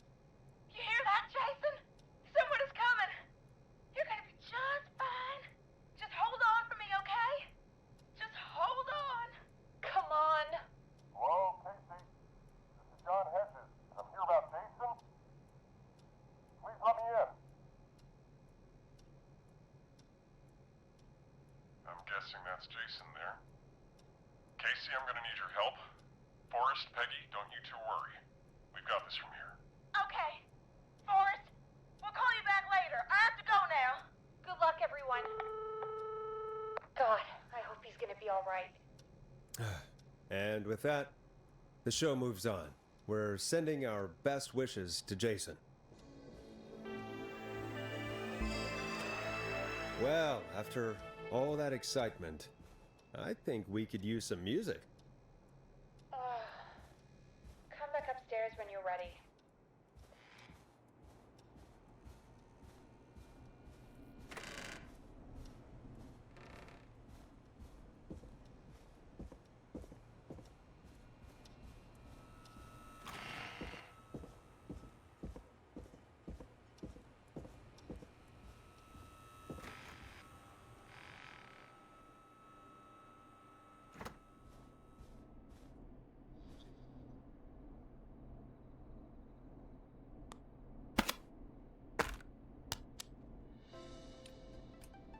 You're gonna love this next track. It's getting pretty late. This might be your last break for the night, so try to enjoy it. Give me a buzz when you want to go back on air.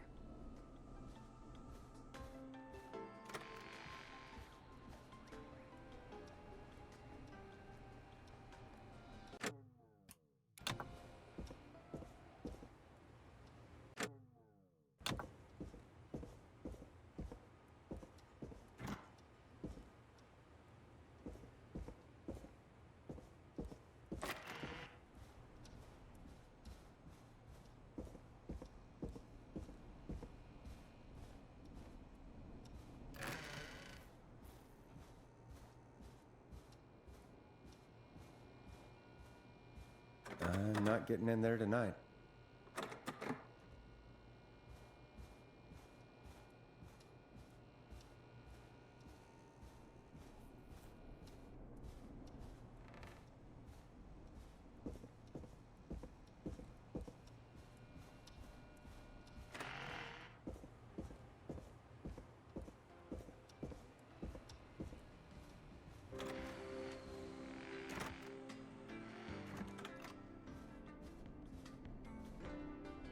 Let's roll.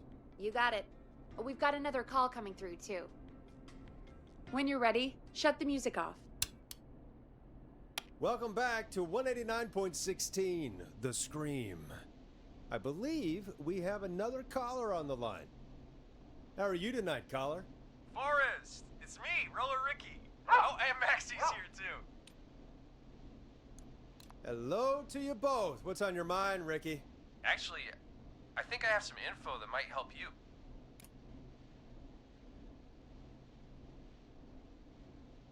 All right. I'm waiting. You see, man, me and Jason know each other. You know each other? Yeah, we went to Gallows High and played on the football team together.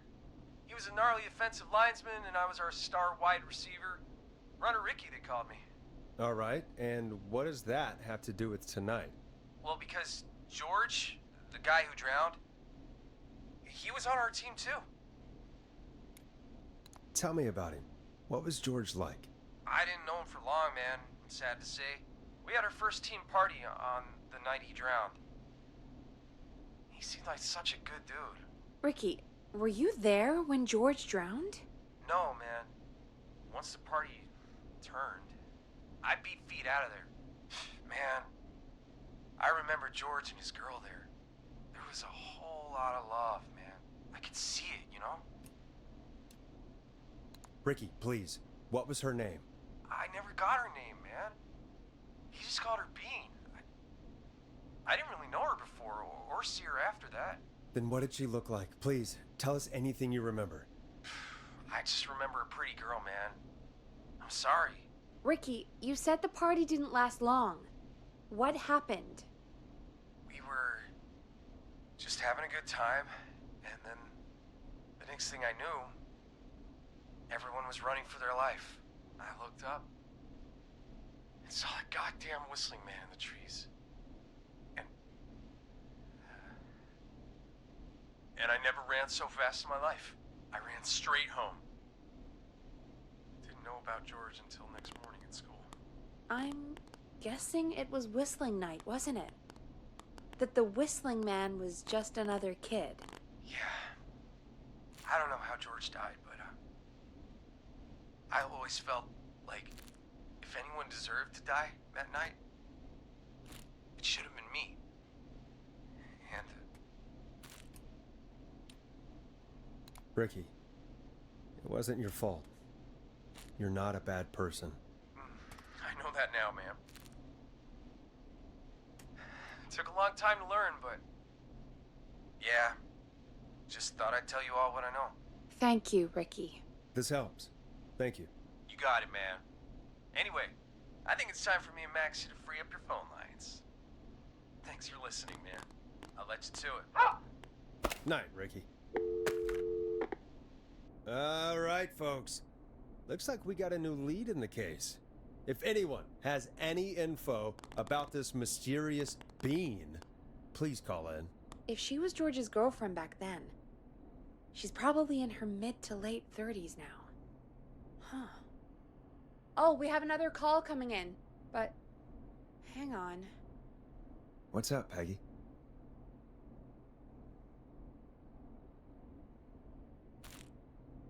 Peggy?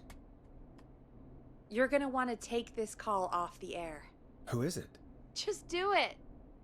All right, folks, it's time for another track.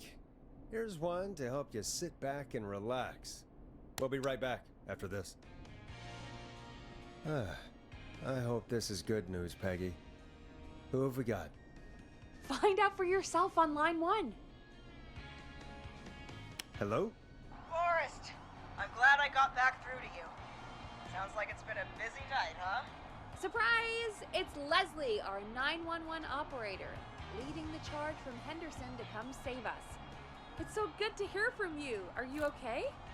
We're doing okay. Sarah and I are both happy to be headed back home. We're happy to have you too. Wait, Sarah? Oh, yeah, I mean Deputy Martinez. Anyway, we got back into radio range a little while ago. We've been listening in, but haven't been able to get through until now. Ever since you found Sheriff Matthews, it's only gotten worse. It's been a long night. Well, it shouldn't be too much longer now. I'm glad I got through to you. I wanted to let you all know what's going on. I made it to Henderson. Turns out somebody had cut the phone lines, and they had no idea what was happening. After I told them, well, their sheriff sent a goddamn squad back with me to stop this. That's great news. That's crazy about the phone lines, though. Do you think the whistling man cut them? I'm guessing so. I don't know how the whistling man did it. But that doesn't matter right now. Listen, we're coming in hot, but we need your help. I know Gallows Creek isn't a big town, but if we don't know where the whistling man is, we can't get him. Her. That's where you come in. You can count on us. What do you need? It might be a long shot, but here goes. The whistling man already called up a few times. I bet she calls again. We're still a little ways out of town, so if she calls, stall her. Buy as much time as you can for us to get in. And while you're talking to her, try to figure out where she is. We'll be listening in, so once her location is known, we'll head straight there and end this nightmare. I'll do my best. I know you will. Heck, I can see the headlines now. Forrest Nash's interview of a lifetime. Anyway, I'll radio the other cars and tell them the plan is a go. Hopefully the next time I see you, it'll be with our killer behind bars. Take care now.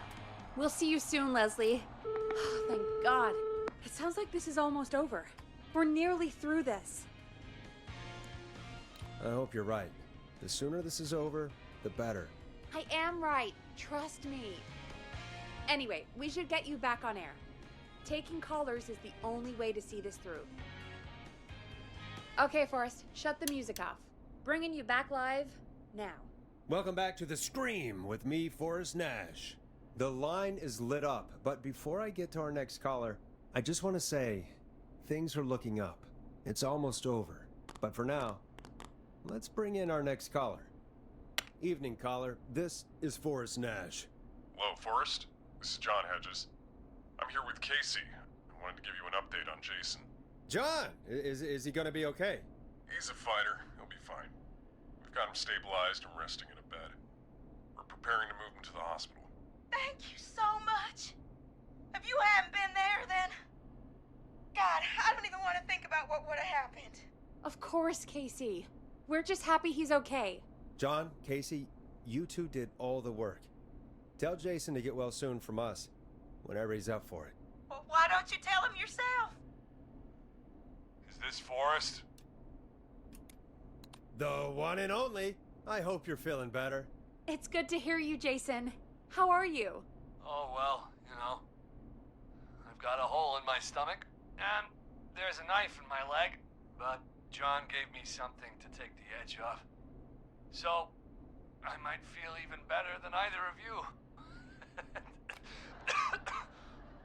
Oh. Take it easy until you get to St. Gabriel's. I will. But, before that, I needed to call you. I'm guessing the Whistling Man is still out there? Yep. As far as we know, anyway. I was worried you'd say that. God damn it. Actually, I'm glad you called. I wanted to talk to you about what happened earlier. Go for it. We spoke to Roller Ricky not long after you were attacked. You spoke to Ricky? Is he alright? He is now. I mean, he was attacked earlier, but this call came after. Hey, guys, I'm really sorry, but there's a call on the other line. I just need to make sure we don't have another situation brewing. You fill Jason in on what happened. I'll be right back. Sure, Peggy. Sorry, Jason, where was I? Yep. Ricky's fine. You don't need to worry about him. That's a relief. He told us about George. Sounds like everything's finally coming out now. It's been tough to hold it all in. Sounds like you've been holding back about something awful, Jason. I'm part of the reason my best friend is dead, Forrest. And the few who knew about it said if I ever said anything, I'd find myself in jail. For a long time. It was hell. And then the town just moved on.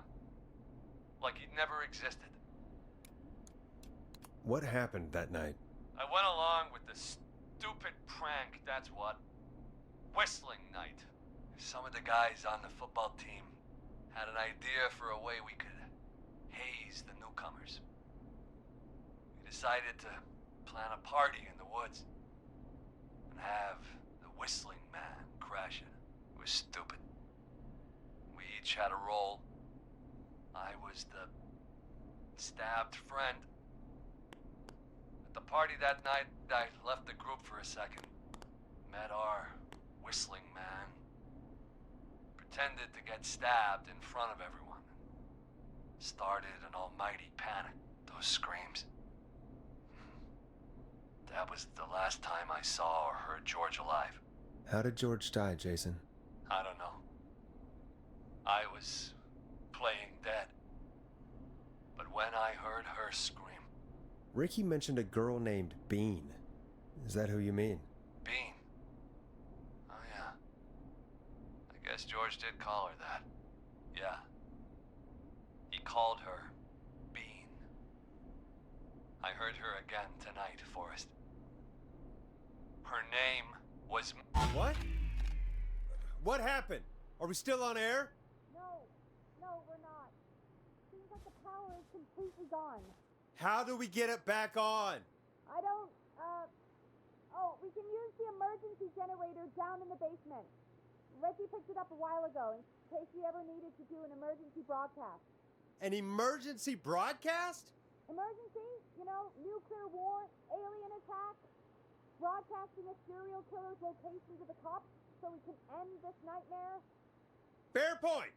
It's in the storage area, in the far back corner, up on the wall. You might have spotted it earlier when you were digging around for all those tapes. It'll have a big red button. Just press that. I'll see you when you're back.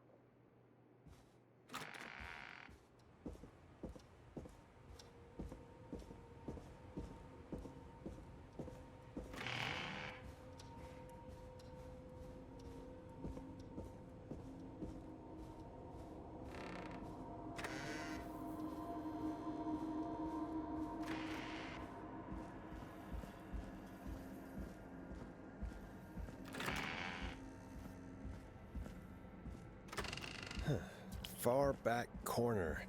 Why is this station so big?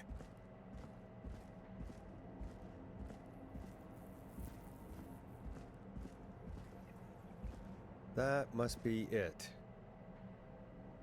Boom! We've got power!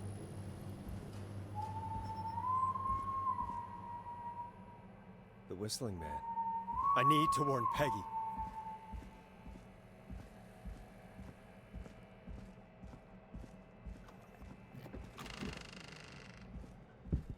Peggy, are you there? Are you... Peggy? I need to get back upstairs.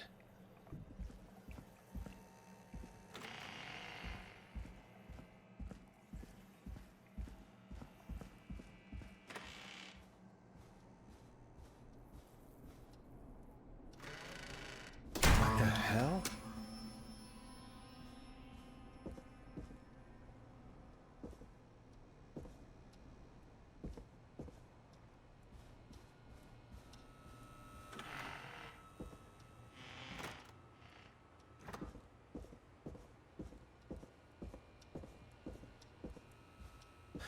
Oh no.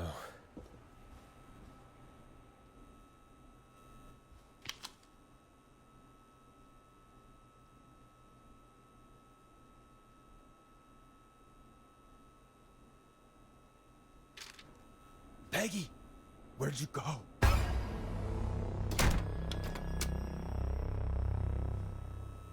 No way. This can't be happening.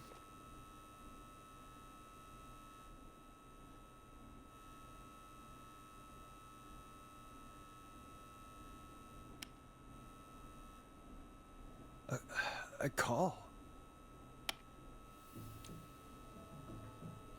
Where's Peggy, Don? Have some patience, Forrest. It's almost the end of the night. Almost the end of the show. But it's not over just yet. Got a little time still. So let's make the most of it. What do you mean? Make the most of it how? Well... Huh? I thought we'd end tonight's Whistling Man special with a special guest. The one who started it all. Oh, let me take that out of your mouth and... You crazy bitch! Let me go! Welcome to the air, Mr. Teddy Gallows Jr. Wait. It's all gonna come out tonight, Teddy. Your daddy and his money saved you 20 years ago. But even if you crawl out of his coffin with all the money in the world... Wait, where the hell is Teddy? How are you talking to him if you're here with me? Because I'm not there with you, Forrest. I'm here with Teddy. And if he says where that is, well, he knows he'll get it. Wait, then... Who am I looking at? Forrest Nash, let me introduce you and all of Gallows Creek to my boy, Henry Barrow. I'm sorry. This is a lot to take in. You've got no idea. So there were 2 whistling men tonight. Of course! That explains how you were always able to get around town so quickly. And that's how you escaped the secret archives in the newspaper office. Don't think I've forgotten about that, Forrest. Locking my sweet boy away like an animal. And Murphy, he was right, wasn't he? He did fight a man. He did. I taught my boy to never run away from a fight. Hang on. Did you say Barrow? Then are you... Let me just get this mask off. Damn uncomfortable thing. No wonder Mooney went crazy wearing this. There we go. Marie Campbell? George's old girl. Oh, well, it sure has been years since I last saw.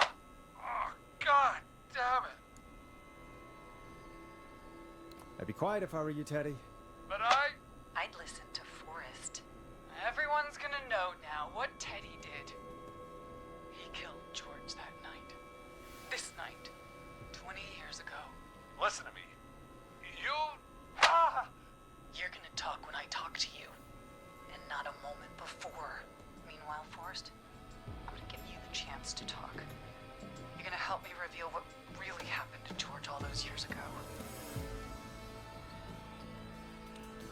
Okay, Marie. I'll do it. Good. Then let's talk about the night George was murdered. Murdered? Listen, I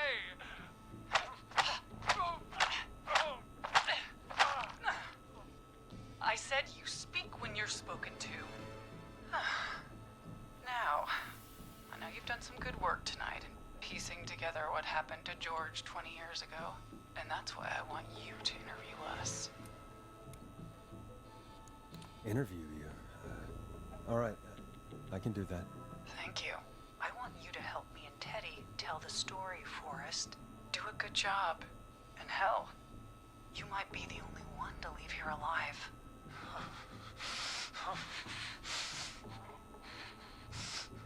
I need to drag this out. If I can buy Leslie time to get back to Gallows Creek, and if I can find out where Marie is, then this can end. Teddy, we'll start with you. Just, talk me through what happened that night. How did it start? how would I know? It was 20 years ago.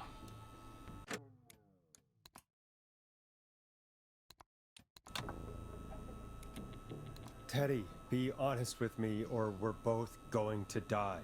Honest? Forrest, I'm trapped here with a psycho. Ow. What the hell? God damn it. Okay. Our first team party was coming up. And when I saw the date it was scheduled for, I had an idea for a way we could prank the new guys. I understand that kids in Gallows Creek know tonight as Whistling Night.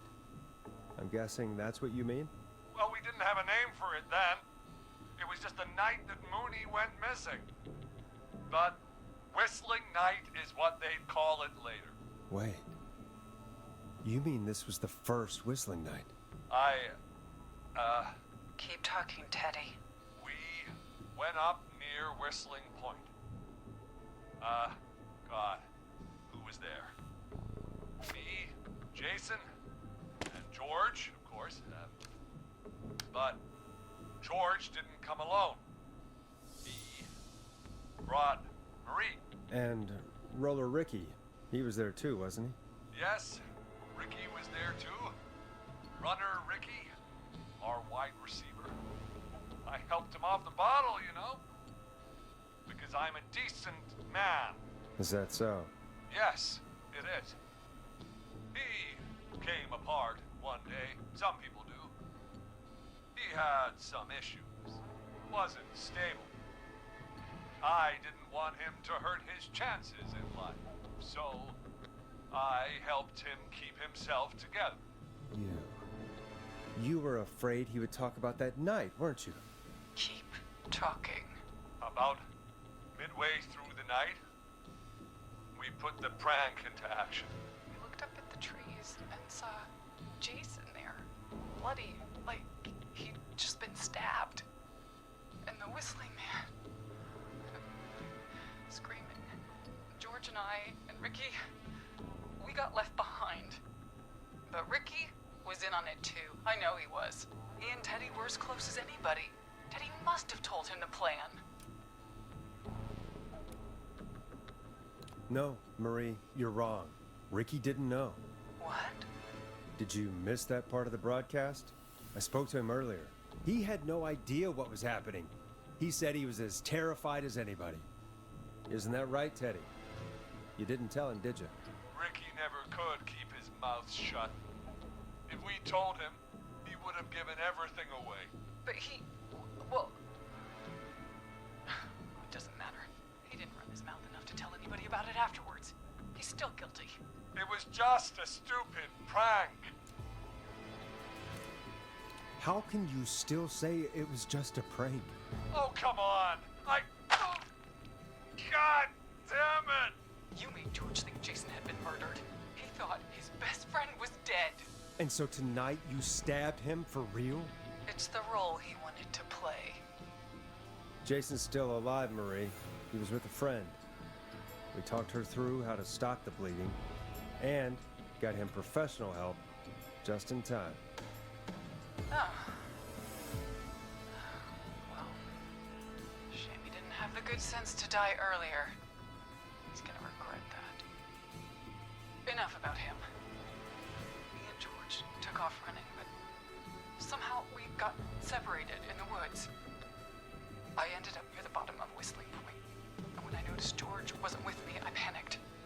And then, I don't know how he snuck up on me, but the Whistling Man grabs me. I scream, and he starts laughing, telling me it's just a joke. I could stall for time here. How did you feel in that moment?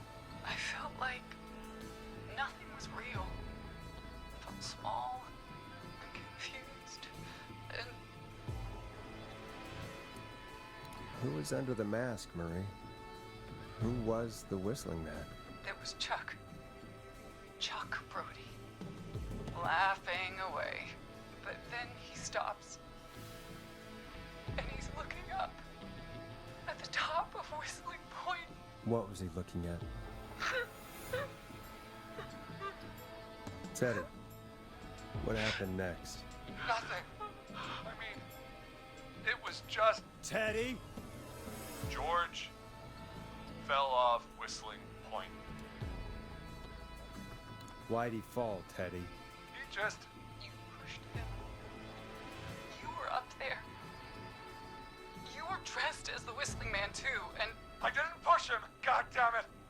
I just chased him up there, and he kept backing up. When I saw he was about to go over, I reached out. That's what you saw. you liar. It's not my fault. He didn't know it was a joke. If he'd had any brains, he would have realized. Ugh. You bitch. No one's going to believe this.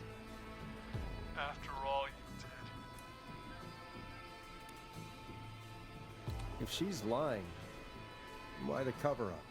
My future was at stake, Nash. You know what it's like. People like us are bred for bigger things. I'm going to be the mayor of this town, Forrest. And then governor. And then, who knows? What happened that night was tragic. It should never have happened. But it was a mistake. It was just a stupid joke gone wrong. So my father sent Clive out to clean it up. Why should a blip ruin my future? George was a blip? That's an evil thing to say, Teddy. That's the way it is. My father agreed with me. Sandra found him the next morning while out jazz running. She found him in the river, but she lied about that to protect Teddy. She said something about her rent going up, unless she... Teddy, did your father own Sandra Sharp's dance studio? It's Gallows Creek, not Sharp Creek. I'd answer the question if I were you, Teddy. Yes, okay. We own most of the town. That's it then. Your father was going to run her out of business, unless she lied and said she found him in the reservoir instead of the river. What my father did in his business dealings is nothing to do with me. The false reports. That's why you killed Sheriff Matthews too, isn't it, Maria? Not just to get him out of the way, but... Everyone was in on it, Forrest. Even the coroner wrote a fake report. Said George was drinking. That he'd just got himself into trouble. And... I saw. I'm sorry. For all it's worth, Virginia didn't have much of a choice. She had a sick sister whose treatments she couldn't afford. She played along with the gallows to save her sister's life. And her own. Even still, she should have told the truth. I did my part.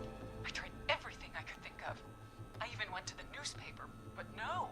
That coward killed the story. We'll take care of Maurice Russell later. This has to stop, Marie. Never should have started. He shouldn't have pushed my door down the cliff. He should have been punished. It's coming to a stop. At least for now. Here, where George and I first met, before he joined your football team. It was right after he shot the winning throw. Wait a sec.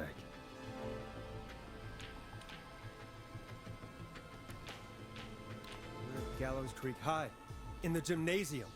That's right, Forrest. Not that it matters, but yes, we're here. Anyway, I think that about wraps up the interview with Teddy. So, Marie? Where? Oh my god. Peggy! Teddy? You gotta help me. quiet. You'll talk more later. Now I have to talk to someone who mattered more than you ever did. Peggy. It's been so long since I've seen your face. I worried you wouldn't come. Marie! Oh my god. I thought you... And here I was, thinking you'd forgot me. I'd never forget my own sister. Sister? Peggy, what's happening? Why are you even there? Wanna explain, Peggy? Earlier, while you were speaking to Jason, I got a call. Do you remember? Well, it was from Dawn. She said that my sister Marie was there that night George died, and that I should come to the gym for a reunion. And when you walked in, you found out. That my sister is the Whistling Man. Good to see you too, Peggy. Why didn't you tell me any of this? She said that it was my last chance to see my sister. I knew if I told you, you'd try to stop me or come with me when we need you on the radio. And I just... I'm sorry. This has to be a lot for you. I just... What happened to you, Marie? You just disappeared one day. Disappeared? I was thrown out, Peggy. I begged Mom and Dad to do something about what happened that night, but did they care? No. They told me to stay quiet. They only cared when they learned I'd been with George. And Marie, I'm so sorry. I never knew. it's not your fault. Really, it's Mom and Dad I should be seeing right now. But since they're dead and gone, well, I'll have to settle for the next best thing. Next best thing? Do you mean? Someone has to pay for what they did. Marie, please. Mom and Dad are gone, Peggy. Besides, you forgot me. Just like the rest. You forgot. Marie, Peggy never forgot about you. Keep your mouth shut. She kept a card from you. She kept it here on her desk. What card? The card you made me for my 8th birthday. What does it say then? Happy birthday, Peg. Now you're great and 8. Love, M.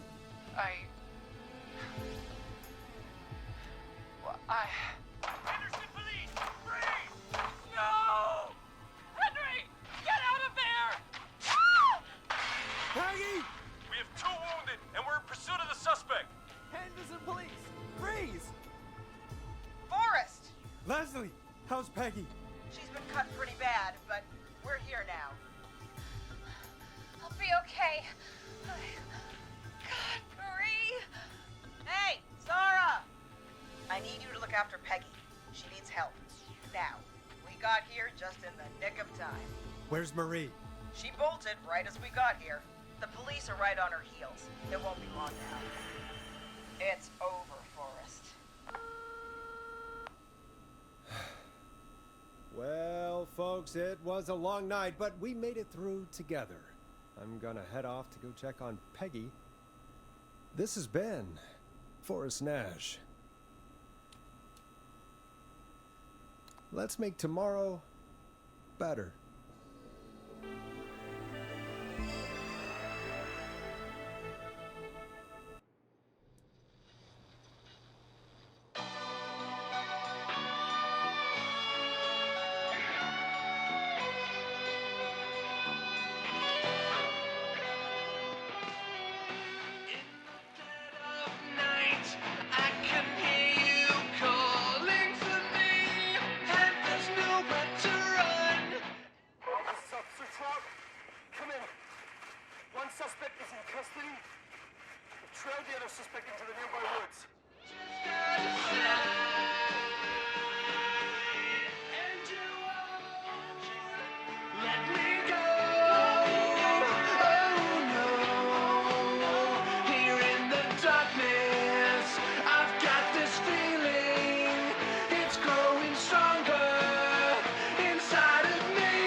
frequency.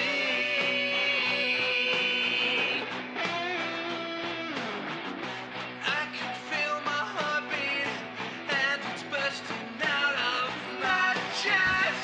But the radio's on and it's playing the song we love best. I can feel it mine, but you choose not to stay. And you won't let me go. Oh no. Here in the darkness, I've got this feeling. It's growing stronger inside of me.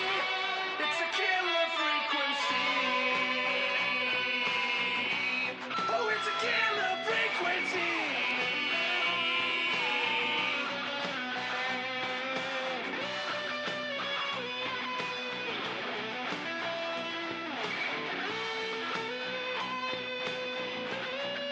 We have the suspect cornered at the top of Whistling Point.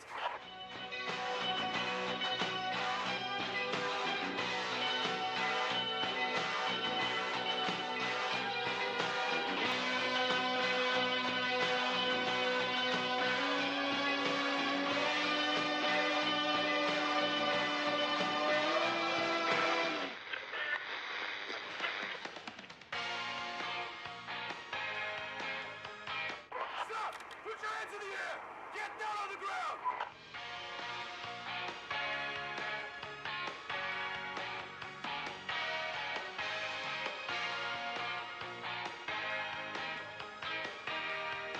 Don't move! Nobody else has to get hurt!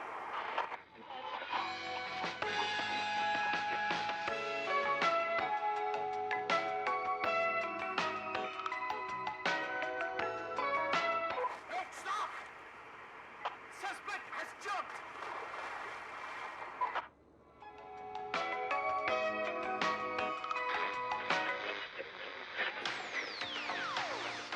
Officer Luco, do you have a visual? Negative. No sign of the suspect anywhere.